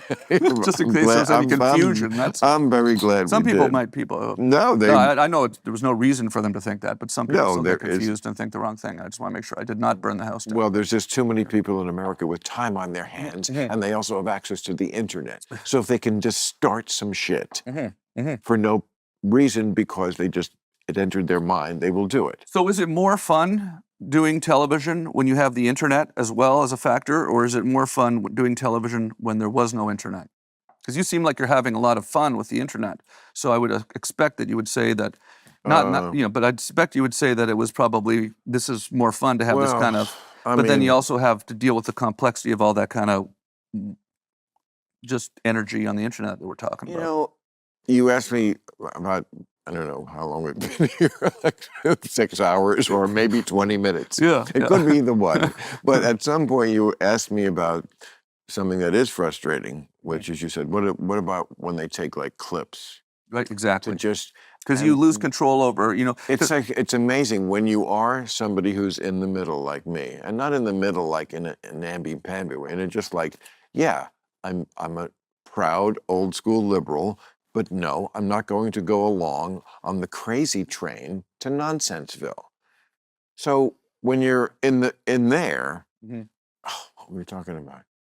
It was so important to me. Yeah, well, I was just saying, what were we talking about, Bill? Oh, good. No. Now we're both too fucking high to remember what the conversation was about. No, but you, I knew exactly what we were talking about until you questioned it, and then it made me sort of second guess myself, and now my mind's gone blank. What the hell were we just talking about, Bill? I don't know, but you know, if this is what Alzheimer's is like, Yeah. it's not that bad. No, I mean, you know, I think they're making a bigger deal out of sitting that around in shit. these extremely soft chairs, by the I way. don't feel like it's. I got a beer. You know, this is incredible. When you know, it's what we were talking about, okay, is before the internet. yes, doing we a were talking television about show. clips, Yeah. and how they just. I know what we were talking about. Just pretended we didn't. See Good what for happened. you. Good but for you. But of course, I actually want to know the answer too, because I want to give you the answer. Yeah. Because it is very Thank you. frustrating that when you're in the middle, that's what I was saying, and you over the course of an hour of real time, Yep. you can take like 3 or 4 great clips for you on Fox News and show them where I'm calling the left out on their bullshit, or occasionally saying, yeah, you know, this is not the stupidest idea I ever heard of. And then you can do the same thing on the left-wing stations. You can, if you want to make me look good to your audience, you can show all the times I'm excoriating Donald Trump and calling out that administration and then that list of things I hate. Right. Or if you hate me on liberal media, just show the ones where I'm saying the things that the Fox News crowd likes. So I'm saying so I can't, watch the whole show. You lose control of the narrative because the wrong clips go out. And people just want to hear what they already believe fed back to them. So if you already believe on the left that I'm some sort of red-pilled person who's now become a conservative, you can be fed things where all you see me doing is saying, yeah, I don't hate this. Let's get rid of the penny or whatever it is. Right. And then you can do it, you can manipulate, and they do, because that's what feeds their kitty. They want those same eyeballs coming back to them. So, you know, it's a lonely place in the middle. It can be a lonely place. Yeah. Fuck them. I don't care. I've got my middle people. Yeah. So before the internet, you didn't have to, but there were still people who would write about the show. Well, they got my first show canceled. Yeah, exactly. So there was still this sort of different kind of but then it was energy pushback. Yeah. I mean, this is a little bit. I was canceled when it was like literal. We're actually canceling you. We're using that word to make sure you're not doing. Have you been credited with coining that term? Possibly? No. You don't want to be credited with that. No, and also, I mean, the things like people had been fired on. Those were crazy times. It was 9/11, right? 9/11. That was crazy times. And you know, was that the beginning of this sort of new kind of crazy that we're seeing in our politics? Well, I mean, that was okay. So I moved in here January of 2001, which is actually 2000 is still, I think, technically the last century. I think the first year of the 21st century. So we're literally days into the 21st century. Yeah. Which is a little. Could be something if you were the kind of person who believed in spooky stuff. Okay. So I move in here January, and you're already here, and then the house burns down, and then 9/11. I'm wondering if maybe it's you, Tom. No? Is that a crazy theory? I mean, it's a heavy thing to blame me with, for sure. Yeah, it's like a lot for me to consider. You know, it's crazy though. Was that the beginning of? That's the beginning of kind of this sort of. Things weren't as political before that. Well, I mean, it seems weird to say. Obviously, things have been political forever, but doesn't it seem like there not been sort of a reprieve on this kind of divisive politics or something for 10 years or 20 years? It literally goes back to. I don't remember it being that crazy. I know, but Reagan. It goes through periods. I mean, the period when you were a formative youth. Yeah, you're right. It was. They were always at each other's throats, but there was a civility to it, and also they both played by the rules. That's exactly what I was asking. Because I mean, in 2000, Al Gore lost or didn't. There was a lot of shenanigans. They talk about shenanigans with Trump in 2020. There was no shenanigans in 2020. No shenanigans. Yeah. I could quote all the people who were involved, the election commission, many of his own appointees. It was one of the smoothest, fairest, they had their eyes on it for good reason. There were hanging election. chads. That was 2000, right. That was Gore or Bush, hanging right? chads. Was that Gore Bush? The Hanging Secretary chads. of State was a Republican in the state of Florida. The governor was Jeb Bush, Okay. the guy's brother. Right. Well, that's where the chads were being counted. Okay. In Florida. Whatever it was, you know what? The truth is, Al Gore Yeah. and Bush, they played to a tie. Yeah. And then it was like, okay, the Republicans had the Supreme Court, and that was it. And Al Gore said, yeah, you know what? I got robbed, but for the good of the team. That's gone with Trump. Yeah. That's why the people who think, you know, oh, Bill, you know, you're so clear-eyed about the problems on the left. Yeah, I am, but I'm not coming over to your side. That's so much worse that you guys will not acknowledge when you lose an election. That is a non-negotiable with me. You know, we can't talk about it. That's it. That's the essence of the country. Yeah. So I'm moving to Canada is what I'm saying. By the way, we'd love to have you, Bill. my girl, Christia Freeland, and I say my girl like I'm really close and I'm not, but... You should move to Canada, by the way. No, but she used to be on Real Time. Okay. And now she's going to be the Prime Minister. Okay. I'm a big fan. Okay. She was always great on the show. Who is it? Christia Freeland. Oh, Christopher Freeland. Oh, yes, right. I didn't hear you were talking about Christopher Freeland. She's been on Real Time. Yeah. She's great. Yeah, well, let's see what happens. She was the minister. She was a minister. Oh, I forget what department, but she was very important. Finance, I believe. In the Trudeau government. Yeah, I believe and then minister. quit. Yeah. And said she basically didn't believe in him anymore. And you come up and campaign on her behalf? That to me is the woke versus liberal debate in Canada, the one I'm having here. Yeah. And I'm her. Yeah. Do you think she could be she could be an I hope so. Yeah.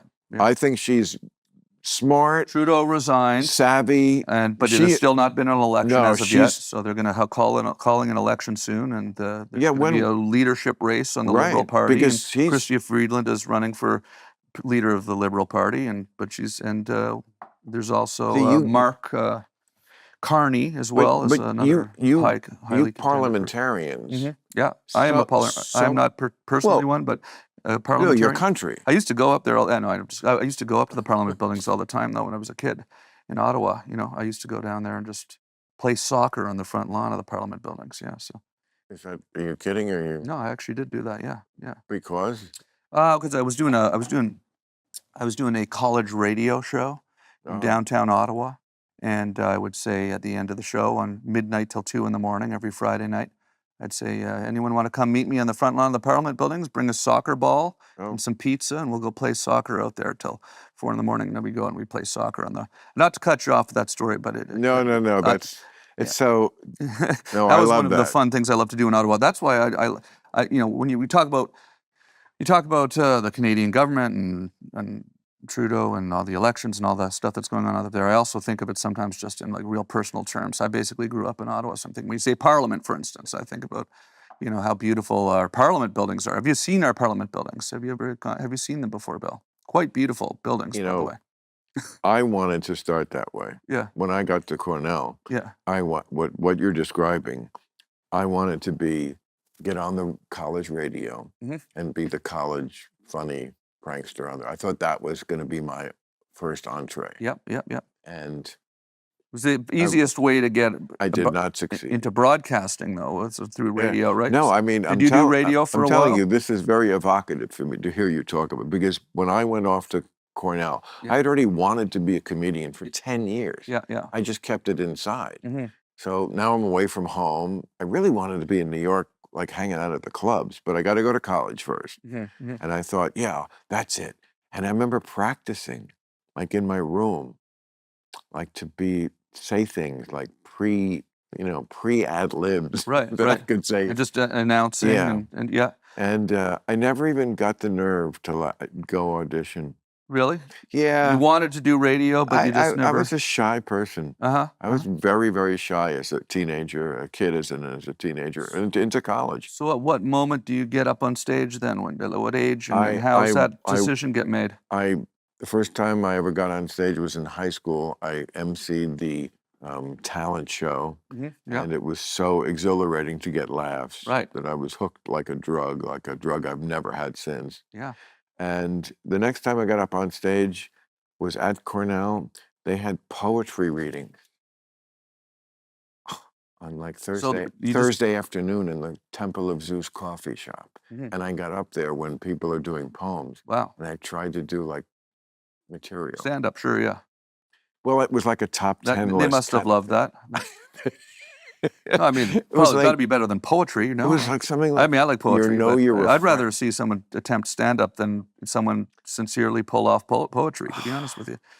It's fun even watching stand-up when it fails, really, sometimes. But in that environment in college, it must have been good. So did you do that regularly then, or was it Well, just then I mean, all the time I was in college, I was like, sort of like, why am I here learning about Homer when I should be like in New York say philosophy? telling jokes? I studied all the liberal arts stuff.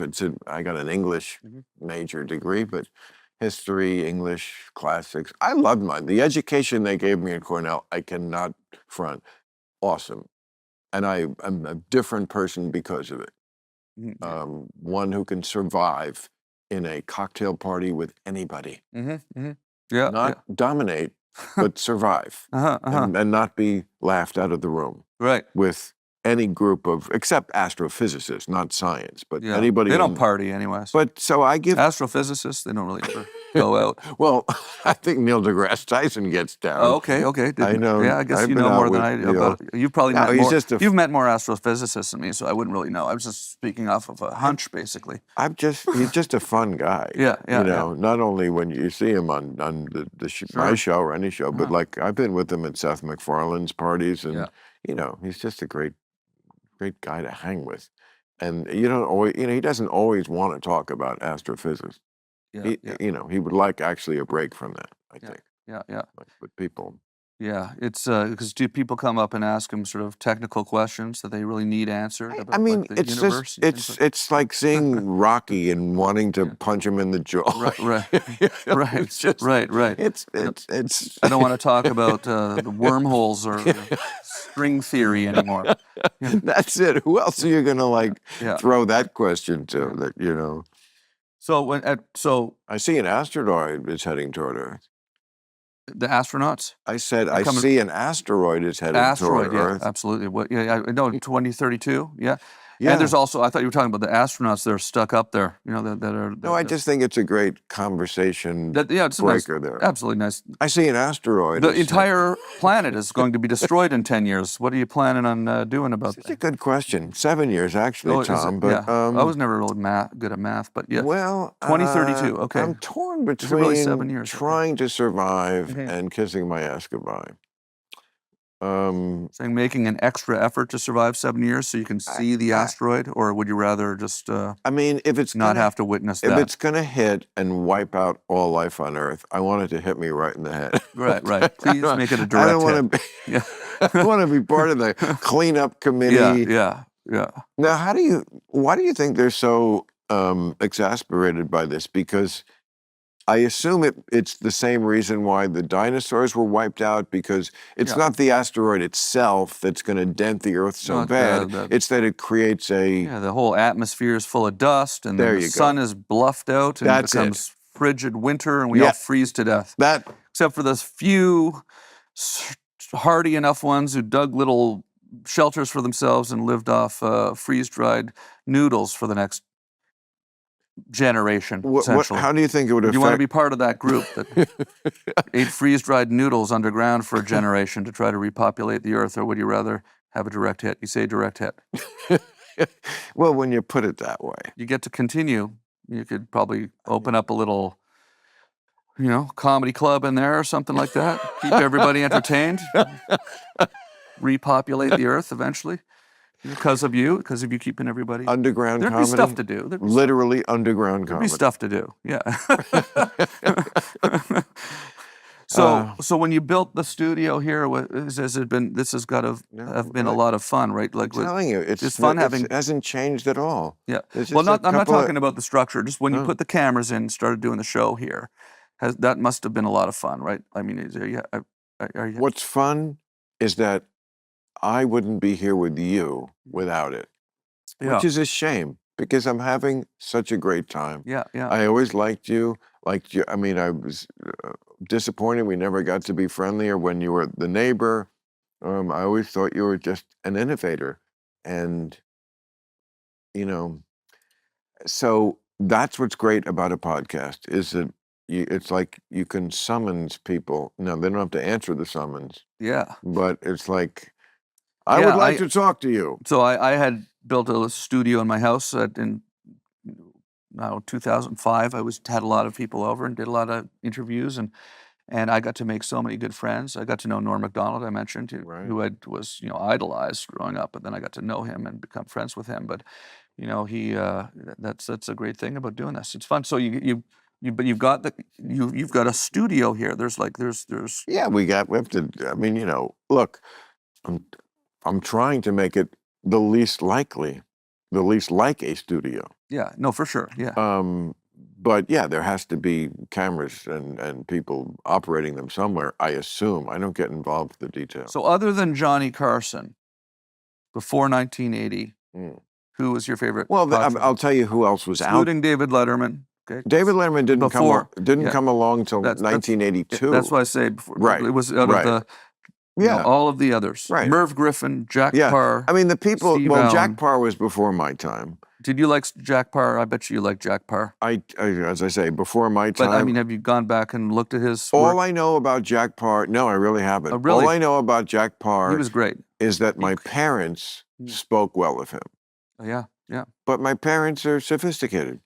So that I can. He was a bit of a shit disturber too, though. Yes, he was. He quit on the air. Yes. And then he came back a week later and went back in the air and said some funny line like, No. I said there's got to be because when he quit, he said there's got to be a better way to make a living than this. And then he quit on NBC Live, walked off. And then he went away to Africa. And then he came back and the show was still a hit. They gave him the show again after he quit. He came back live on NBC and he said, Right.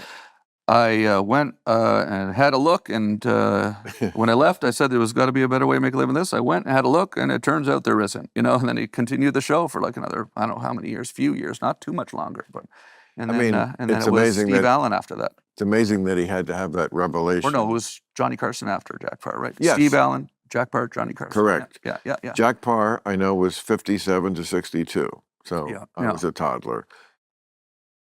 Carson. Incredible interviews, though, with Jack Parr. He interviewed Kennedy. Well, I mean, again, Muhammad Ali, and all the sorts of people that. Well, first of all, the country was so different. The people were. Johnny Carson also used to do an author every night. An author? Yeah. Can you imagine an author? The show was the show 90 minutes at one point? Yes, it was 90 minutes in the at beginning. one point. Yeah. Every night. Yeah. Yeah. The country was different. And so the talk show hosts reflected that. Johnny Carson himself, as great as he was, wouldn't survive today. Too slow. Attention spans are different. People's just with the phone and the pace of things and the depth of understanding. No, you can't do the show he did. And that was just into the early 90s. Then Jay Leno was the right guy for the right time. Yeah. It's always been very controversial, the whole hierarchy in talk television. It is interesting. It is sort of like a royal family position in the country. That's like American. The talk show person who. And it's a reflection of where I think. Well, it was where the middle was. I mean, Johnny and Letterman and Leno, they were in the middle. Yep. Now talk shows are just, all of them are to very far left. Not to say I wouldn't agree with them on most of those issues, but they do not attempt to please anybody except the people who are already voting for Kamala Harris. If you're not voting for her, you are not going to feel welcome watching this. You're not going to feel welcome watching Saturday Night Live. Exactly. Yeah, and it seems like it's become kind of the priority is to talk about that subject and to talk politics. It used to be one joke about Reagan or something, and then we move on. It's the whole monologues about about politics. Yeah, And it's all about the sort of yeah. social issues. Oh, well, no, not as much. that is, yes. I mean, and Leno and Carson, and Letterman did jokes about what was going on politically also, but they found a way to do it in a way that wasn't obvious where their feelings were. Yeah. And there was plenty to be made, as there Right. always is on both sides. Yeah. But that's not where we are now. Why is that? Why isn't there not a more, like, what is it, because it's just social media has divided things so much that you have to pick a side firmly? Is that what it is? Or because does the internet made that happen? Because Well, the shows have their internet, so they get all these yeah, comments coming I through. think Oh, we better like it starts- appease these comments. And well, it starts with Fox News. okay. That's the beginning of the problem. Mhm. There was no such thing as Fox News, like a right-wing media. Every media organization tried to be down the middle. Right. That's why Leno and Letterman and Right. Carson tried It's to about be being a non-biased down observer. that of, you're not saying to one half of the country, we don't even bother. I mean, twice when Trump won, Saturday Night Live did not do an opening sketch. They had a fucking dirge. Now, they just had their big 50th anniversary. Look, Lorne Michaels, I don't know him, never worked for him, Canadian. but yeah, a Canadian, yes. Yeah. And I'm just going to say, and I would anytime say you this, mention a Canadian, like- I'm going to say they're Canadian, just so you know. and he's the biggest Canadian. Yeah. Because literally nobody even comes close to the effect this guy has had on comedy for Absolutely. a half a century. I mean, it would be easier to name the comedy movie stars who weren't coming through the Saturday Night Live factory. I mean, not to mention the several late night franchises, just the stamp on the industry Yeah, it's unbelievable. is just enormous. But to have a dirge, okay, so I'm reading this article about him, and he says, I said to the cast, and maybe this is in the early days, we're playing to all 50 states. Well, you're not anymore. Or at least not all people in 50 states. Trump wins. Like, I didn't vote for him either. But I wouldn't do a fucking funeral, like where the cast is there somberly. Oh, we're here. Yeah, it's still America. Yeah. You're fine. Uh-huh. Most people will be fine. Yes, there's a lot of shit I don't like. I've got a whole hate list. But this is how America voted. America, I thought you loved democracy, but you can't do a sketch. You can't be funny. You have to tell us how in mourning you are. That shit leaves me cold. Do you feel it's too partisan? For sure. Is that what you got out of that story? SNL was. I mean, half claims to be more they of won the equal election, Yeah, sure. and you're a comedy show, and the left is so far from perfect. Yeah. So the idea that we have to have There was always sort of politics in SNL, but now more so than ever. Right? I mean, it was Gerald Ford fell down a flight of stairs. Yeah, but that's not what's political I know. about Yeah, that. exactly. So.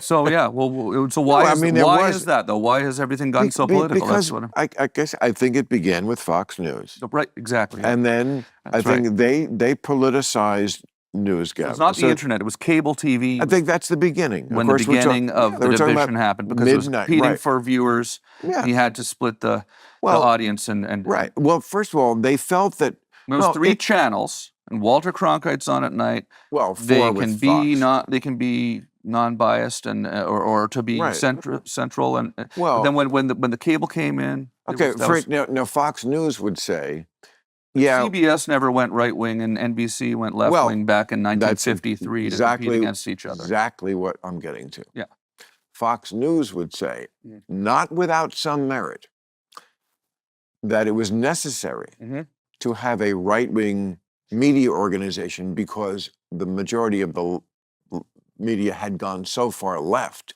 and was in the pocket of the left. Yeah. Now, there is some truth to that. Okay. It got crazy worse, but this is not how it was then. But just as an example, there was a whistleblower at NPR last year, a guy who worked there.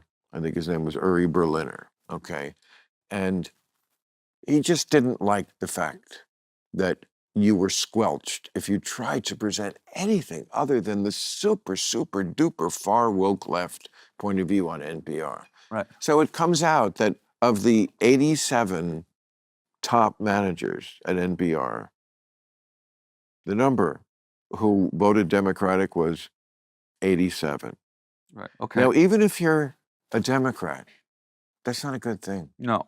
That's when you have, that's incest, that's intellectual incest. And you know what incest produces?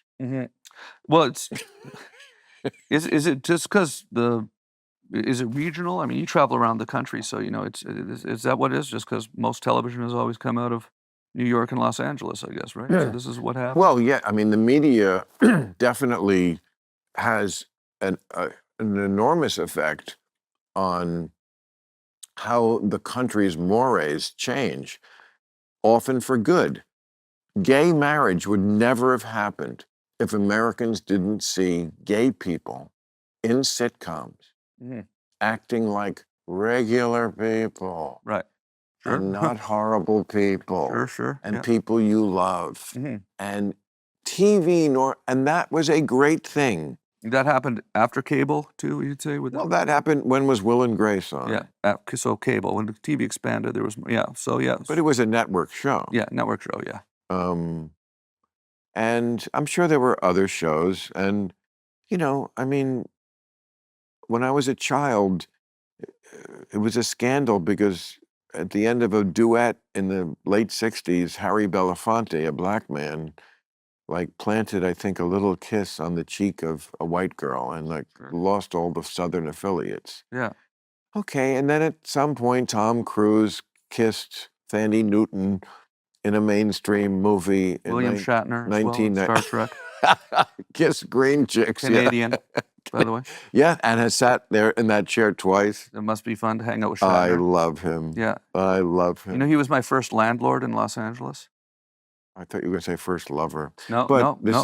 That's not what I said at all. I know, but it's but he's a good guy though. But why can't we just go with that? It's a better story. When I moved up, when I came to MTV, I rented a house, and is that right? He owned the house and rented wow. to me, and he was he'd come over and say hi once in a while. Great, a lot of fun. Yeah, great guy. Must be fun to sit to talk to. I've never gotten to interview him. I've gotten to interview people though. I've done quite a few interviews over the years. I enjoy it. I enjoy. I couldn't help but notice you fall naturally into that role. You're doing more interviewing than I am. I'm sitting here stoned. You're the guy who's like, and I love it. I mean, I'm more than happy to go either way. But you have this natural inclination. It's great. It's like a curiosity. Yeah. Well, it's a nice opportunity to get to interview. I've not got to get to interview. I have interviewed a lot of people though before because I've done. Oh, I know. You know, like that's something that I've kind of really enjoyed kind of trying to, not just doing it because I like meeting people and like getting to know people, but it's also, it's been fun. It's been fun. Like, so I built a TV studio in my living room in 2005, right? That's so you to put it in the living room. Yeah. Well, you know, it was my house wasn't as big as this, so okay. so I had a couple of rooms. One of them was the living room. That was the room, the only room that was big enough to put a couple cameras in. I get it. So, but no, it was fun. It was fun, and you know, it's like there is sort of something about being able to have a. So when you have guests now to do this in your home where you live now. Well, I'm not really doing a podcast right now where I'm interviewing people, so I'm just kind of not doing that. But I may build a podcast studio in my barn though. I have a barn. Do you have a barn? I do not have a barn. If you mean some place where I keep hay and horses. Do you have any animals? Do you have any pets right now? Yes, but they're not horses. No, dogs or. Yes, dogs. How many dogs do you have? 2 from. As of 6 o'clock, but they're very old. Oh, okay, yeah. How old are they? What kind of dogs are they? One of them's got to be 1,000. I don't know. I've had him since 2010, and he wasn't a puppy then. Is it a big dog? Like what kind of dog? No, he's. Do you know what kind of dog it is? That's him as Kid Rock. Oh, like a Chihuahua kind of dog. Yeah, he looks like a Chihuahua. He's not. It's a little he's dog. He's a half. Chico trash dog. Yeah. Chico, yeah. Nice, Chico. Hello. Chico, yeah. Are they both Chihuahuas or? No. Or small dogs? No, and then Chula is The Chula is half German Shepherd, half pit bull. You'd never guess. It looks like a German Shepherd, but not as big. Yeah. Um, Good guard dogs that let you know when there's something going on? fuck no. They're 1,000 years old. One of his Chula's blind. It takes 1,000,000 years just to get You up. had them since they were puppies? Well, again, Chico, I'm guessing was about 2 when I Yeah, had him. you've had them for most of their lives. Oh, So they yes. weren't always. No. When they were younger, were they On the good street? guard No. dogs? No, were they good guard dogs? Did it bark? No? No, but that's Always been kind of just a chill dog. That's my fault because I don't train dogs. Well, I always say it's kind of nice when they don't bark at everything that goes by, Oh actually. no, he barks at things that don't go by. I mean, Chico just stands in the middle of the drive. The reason why he's alive, unlike the other one who never moves, because she's blind, I can't blame her, but is because Chico takes his job very seriously as a guard dog. So he stands in the middle of the driveway at night and just barks at nothing. He just preemptively wants to tell everybody, don't fuck with me. I'm Chico. Yeah. I'm here. I'm in the middle of this driveway. I've got one eye and I can bite and I will bite. Right. He'll bite me. You know she's doing that because she's trying to protect you because, Yes, because she loves you. Chico takes Loves his you and job wants to very make sure that you are safe. No. Chico takes his job very seriously, and that's what keeps him young. Yeah. Or he's not young; it keeps him alive. I don't know how he's still alive, but I'm glad he is. I mean, the last time you saw Chico Was right before I came over here. so still alive, I would say. Yeah. No, It's only been. I mean, I worry about them Yeah. like that because Well, I've buried Mhm. right like maybe 25 feet that way from this building up that hill is my dog graveyard. Oh. And there's 5 graves there, Oh, wow. Yeah. and I personally dug all of them because I found it to be a very cathartic experience to dig the grave yourself. Yeah. I did one in a howling rainstorm. Mhm. It was so therapeutic. Do you? With the tears rolling down my cheeks, mixing with the rain. Yeah. Well, it is a heavy I'd like thing. to thank the Academy. No, no, but it's because it is one of the worst things you have to do, right? I mean, animals are family, right?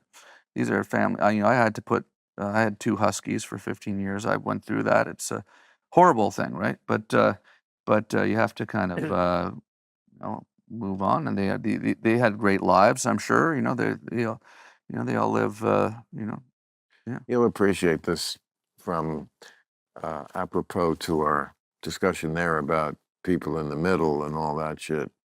But I quoted this lady I read, wrote a story in the Free Press last year, and she had lived in New York with her husband, exactly what you would think of as like a left-wing liberal couple in Brooklyn. Okay.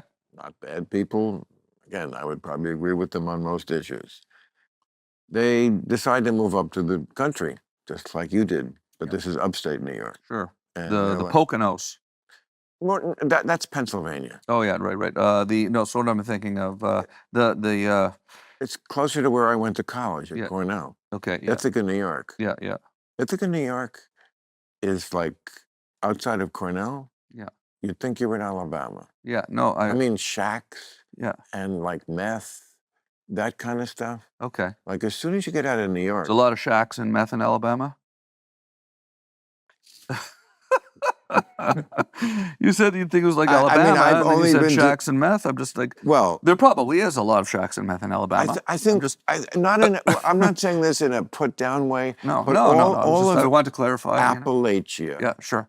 Appalachia, which stretches over, I think, 7 or 8 states. I'm sure there's meth and crack. I think there's definitely meth. Yeah. If I can believe what I saw in If you're going to bet on a place to have it, that would be the place, probably. Did you ever see Winter's Bone? Mm-mm. Really great movie. Jennifer Lawrence's first movie before she was known. Okay, cool. And it's about life in, West Virginia, Appalachia, and meth, and everybody. It does not have a false note, and I say that as someone who would not know what a false note was in a movie about West Virginia, because I don't know about that area, but it just seems very true. Mm-hmm. Anyway, so why were we talking about that? We're just Why were we talking about Yeah, that? why did we get onto like meth in West Virginia? Well, we were talking about, Something important. yeah, let's talk about, we don't have to talk about meth anymore. I don't think we really need to talk about meth. Well, that's one drug well, Have you no. done meth? Oh, Have you my. taken meth? I've never taken meth, for the record. I've never Yes. partaken in the meth. You have actually At done. Cornell. So really, Cornell it was a different time. You were. Oh, It was there was sort of all these drugs were kind of new experimental. It was Well- the Beatles were kind of right. The Beatles, right? Beatles. They started all well, that. the Beatles had They split got up by the ball by rolling and this all that, time. though. They mainstreamed. Now, this is meth and mid stuff. '70s. The Beatles and John Lennon hadn't even appeared in like 3 years. No, but they got the ball rolling on that, and now it's Right. Pink Floyd, Led Zeppelin. Right. What was music? were you Zeppelin listening to? was huge in the '70s. Yeah. And what were you listening to Zeppelin? I was listening to Zeppelin, Jackson Brown. Okay.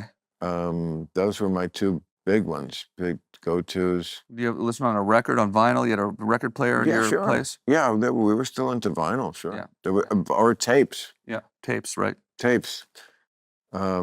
I was all tapes, pretty much. Vinyl had just disappeared, basically, when I was a kid, so it was cassette tapes was pretty much my era, which seemed like it wasn't as cool as vinyl, but now, at this time, I would love to be in a cassette tape world right now, listening to music on cassette tape or vinyl. Well, I don't love having to listen to music on this digital stuff, but it's great to have access to the music. But it was nice to just be able to put in that album, push play, listen to the whole album. Yeah, I don't miss that at all. You really don't? No, I have my vinyl collection though. Yeah. And kids see it and they just flip. And do you listen to your vinyl a lot? No, never. You never listen to it? Why would I? You never go, do you have a record player? No, you know what I That's use? probably why you don't. You got to use- get a good record player. I use the iPod. Okay, yeah. I don't want to bore people. I always talking about my love of the Surprised iPod. you but don't if you ever. There are advantages to the iPod that Sure. I insist. Oh, the actual original iPod? Yeah. Like not your phone. You have the actual device still? with the circle. They still make that, or Well, you can get them just on eBay. You just have a vintage one? I have 5 of them. Wow, and you love because There are advantages to it. I I agree with promise that. you. I agree with that for sure. I don't have one, but I remember having them because it's nice because all the music's there. It doesn't disappear. There's no ads popping up. It's your music. You feel like you own it. Thank you. And Yeah. also, Right? yeah, I don't think if you're on a streaming service, I think not every artist is licensed to every service. So I don't think you can have every song you actually want. Yeah. I mean, can I get all 4,000 songs on one service? I know what I can't do is edit the beginning or end of a song, which I can do on an iPod Yeah. because it's on your computer. Yeah. And all you got to do is go to options and you can, and many songs need the beginning or end clipped. Really? You're not a fan of some over long intros and the 70s rock stuff? You just want to get right to the Well, guitar solo or right to no. the first verse? There's big intros in some of those old Led Zeppelin songs, so it was really There's people's phone machine messages on some of those songs. right. There's people talking to a live audience for 2 minutes and telling the same story I want to hear a million So times. do you actually There's applause at the end. Or yes, sometimes musicians do make mistakes and they just put 30 or 40 seconds of some sort of ambient bullshit that's supposed to set up the song, but it doesn't. So this is a pet peeve of yours, and therefore you've not gone a pet- you've edited a lot of your songs to It will remove become, yeah, well, it's not a pet peeve. a pet peeve would be, It irritates you enough that you've would- actually done something about it. Like you sit down No. at a computer and edit the front out of a bunch of songs so you I've don't have to done it, listen to them yes. ever again. to listen to the beginning or end. Yeah, because you What- just want to get to the meat of it.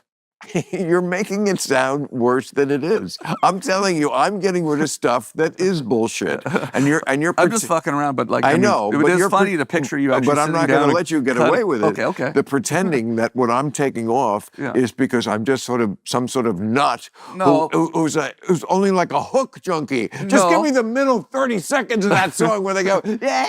Oh, yeah. No. I'm cutting off actual bullshit. Right. I'm cutting off the fat off this steak I'm not saying that I don't want to eat. I'm not saying it's a nutty thing to do. I'm just saying it's like it's a little more.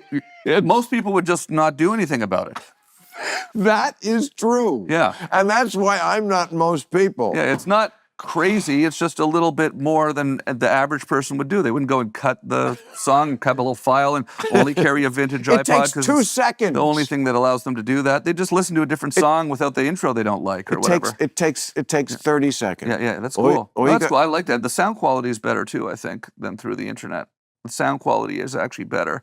Like Also, I must say, more I know. resolution or whatever than First the of all, audio. maybe you can do this on a playlist in Spotify or Pandora or whatever. Maybe you can do this. So just don't write me letters if you can. But with the iPod, you put it on shuffle. No, with the iPod, you can mark also songs as skip when shuffling.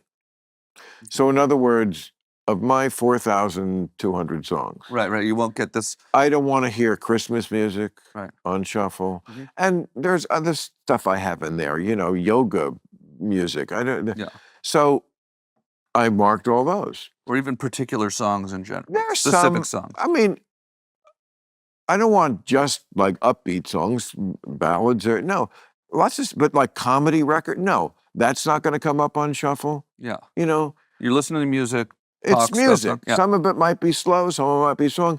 I love putting it on shuffle. Frank Sinatra comes up, and then Tupac. So this is on your iPod, and then it's plugged into your speakers, or Yeah. It just you plug goes it in the car when you get the car. Do you plug it in the car? I have one you can get in the car. Yeah. So it's an iPod. Not the old iPod in the car, but you can get this music of your. Yeah.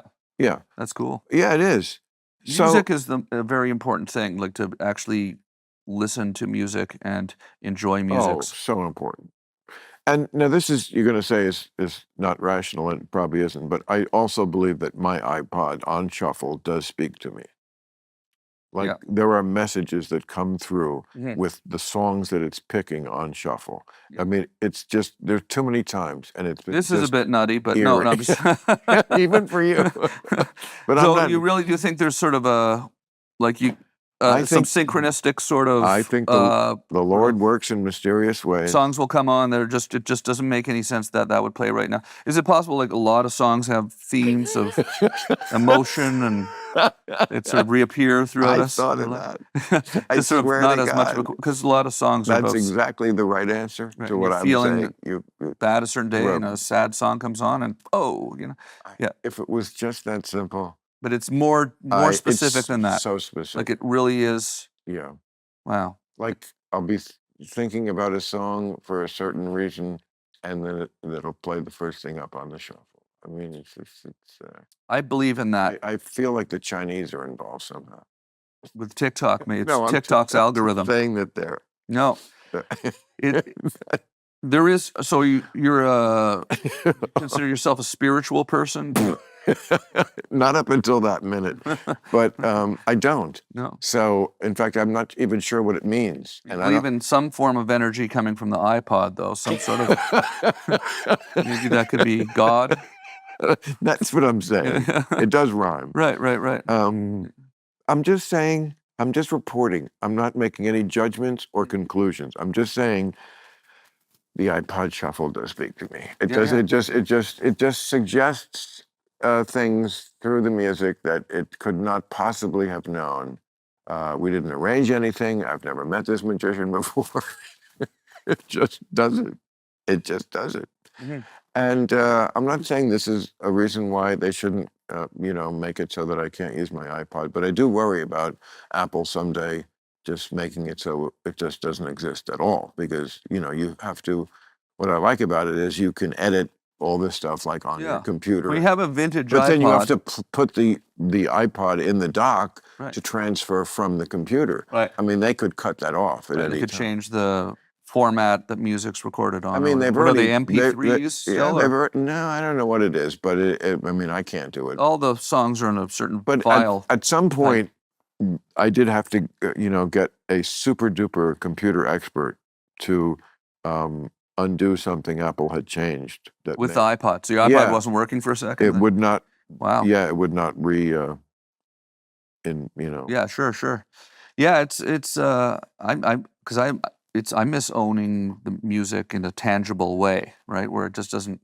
Right. You sort of have this organized set of music, whether this is you could just get a record player and get back to listening to music, but they can't take that in the Also, car and all that stuff. I like the fact that I have the music I have, and they can't change it because you see they do change songs because woke Canadian assholes, for example, are the type of people who don't believe in free speech, like they don't anymore in Germany or England, and so like they will change songs. I We saw. have freedom of speech in the Canadian Charter of Rights and Freedoms. We have freedom Yeah. of speech Well, up but there. you got to fight for it. We can say whatever we want up there. Oh, okay. I hope so. Yeah, we can. Because I I think it's a little overblown. There was a something it's about not sharing news on No, it's not Canada, social but media. England has arrested people for opinions on the internet, Yeah, and yeah, I'm yeah. not down with that. And so I think is there's Germany. been some misinformation about me getting all Canadian right now, but there's been some misinformation about Canadian freedom of speech, though, that's been floating around out there. Like we've got freedom of speech in Canada. It's in our Okay, well, Canadian Charter of Rights and Freedoms. We have freedom of the press, freedom of assembly. Yeah, but just because something's in a charter, I mean, we have it too, and Trump is threatening that, and sometimes the But I left mean, is like, threatening that I've too. never experienced a situation where I can't say something up there. There are hate speech laws in Canada, so there are things you can't say. But you know what? Who would want to say that shit anyways, right? So Well, but that's not what free speech means. right, it's a That's slight. why- It's a slight. But there's a there's a clearly reason, there's a clearly defined definition of what hate speech is. So it's not overreaching. It's fairly specific. It's the not Supreme really. You Court- can pretty much say anything you want except for extreme things that you would not agree with, I would think, and that nobody would really want to agree with in No, a that's civilized no. society. You don't know what free speech is then. You don't know. Well, That's not what free speech is. That's Okay. the definition of not free speech. Okay. Like what everybody thinks. Not everybody thinks the same. Mm. The Supreme Court ruled in our country Yeah. that the Nazis could march in Skokie, Illinois, Yeah. which they were marching in because it is a community of a lot of Holocaust survivors, many of whom were still alive at the time. Yeah. And the Supreme Court said, as abhorrent as that is, Yeah. that is what free speech is about. Anybody can defend the speech that we all like, but sometimes it changes what people like, and you just don't want to be limited that way. Now, if you are literally inciting violence or kiddie porn or something like that, yes, there are things, and they're already illegal. But it gets very dangerous in my view. There was a lot of talk about banning start with- TikTok in America, though. That's almost like clamping down on. Well, that was different. That was They didn't because ban it, but I mean, they would. Well, like were serious about actually it. they passed a law to ban it, and Trump, who's king now, just said, "I'm undoing that." Yeah, I mean, it this probably helped his in getting first him most elected. For sure. blatantly illegal thing he did. Yeah.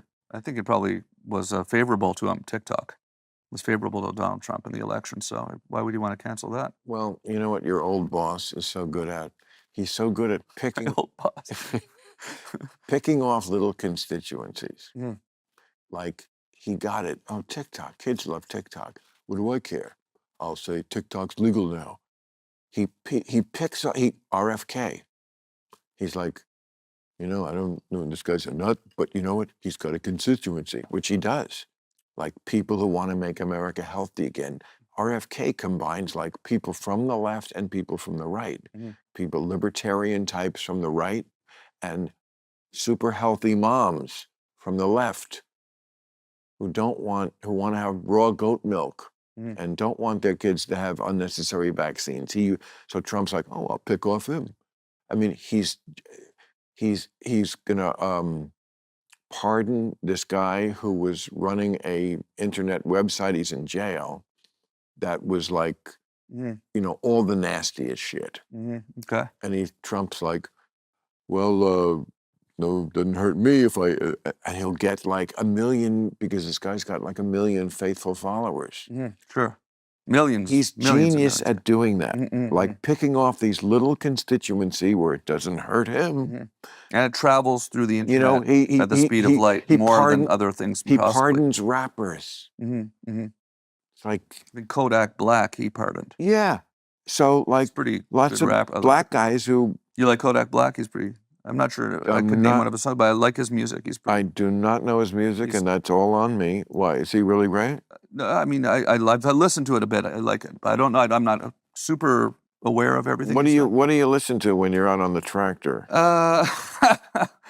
I listen to a lot of music that I was going to ask you that too, but I did ask you that. But if I would go to I listen to like Joy Division, Joy Division. I New never heard, Order. never I heard of listen these to people. Johnny Cash. I listen Johnny to, Cash, I know him. yeah. I listen to Johnny Cash. Neil Young. I listen to Neil Young, Canadian. yeah, absolutely There Canadian. is a town Absolutely, yeah. in North Ontario. Absolutely. I live in North Ontario. Yeah, Absolutely. see. It hits close to home when you hear some Neil Young talking about Ontario. It's like Tom Petty singing about Ventura Boulevard. You know, it Right. pulls Oh, I get it. it tugs on the. That's why I sang it. Yeah, absolutely. No, yeah, yeah. No, I listen to.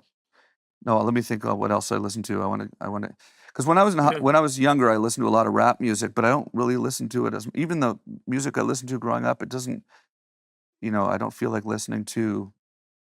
I won't say name the particular bands, but I don't feel like listening to rap music that much as an adult. I want to listen to something more like calming, something that's going to calm me down. You know, But when you get done with this RV trip that you're on, yeah, it's sort of it's not an ongoing thing. I'm heading back up to Canada touring. Yeah, you gonna stay put for a while?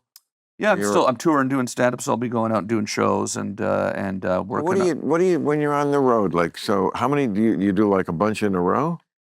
On this particular trip, it's been driving, so it was one-nighter. So it was in Chattanooga, Nashville, And you drive to like a band. I was on this trip. I did, over the last 20 years, I usually flew out. But when COVID happened, I kind of got this van. And I started enjoying driving around because, rather than going to a comedy club for a weekend and doing 4 shows, it's more like, oh, I'll just do one-nighters across as I go, and then not have to go to the airport, not have to go through all that.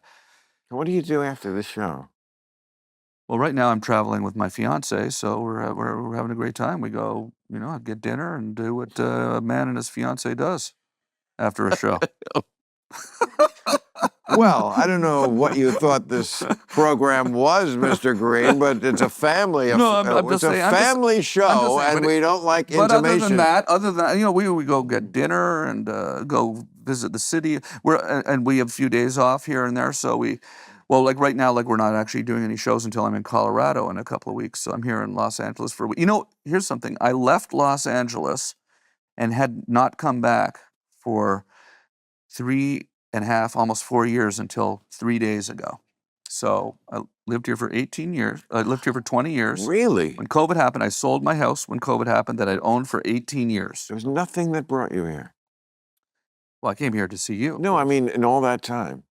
No, there's nothing. Well, I wasn't trying to purposely avoid it, but I just kind of, it was sort of, there was no real reason to come other than I have friends here that I missed, but I talk to them all the time on the phone and stuff and FaceTime and stuff. So I was kind of excited about setting up this farm, but this is actually the first time I've been back. So it's kind of interesting. And this is on Netflix.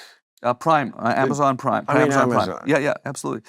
Yeah, it's on Prime, and they didn't tell me to watch it, but I'm anxious to see it. Yeah, it's fun. I should have seen it already. I'm sorry. It's okay. No, I just wasn't told, but it's on Amazon called. I don't think we would have talked about a lot of the things we talked about tonight if you had watched it. So I think it worked out for the best. That was Larry King's thing always. Like he would do very little prep, and he'd be like, "Hey, I want to be the guy who wants to know. If I know, why am I asking?" I was Larry's guest host. So you're gonna say lover again, and I would disappointed. Not lover again. I'm sorry. God damn. It was.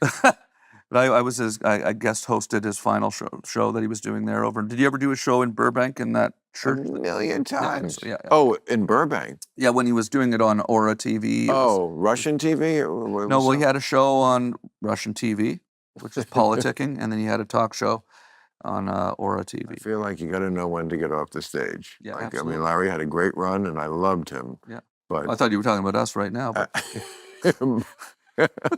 but no, because we got real gigs. But like Russian TV, they're gonna get. I'm not gonna hang on Russian TV. No. And I'm not going on one of those celebrities.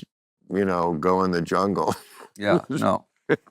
Yeah, or a business competition with. All right. Let's wrap it up. Yeah. I could Bill, do it all night. So much fun.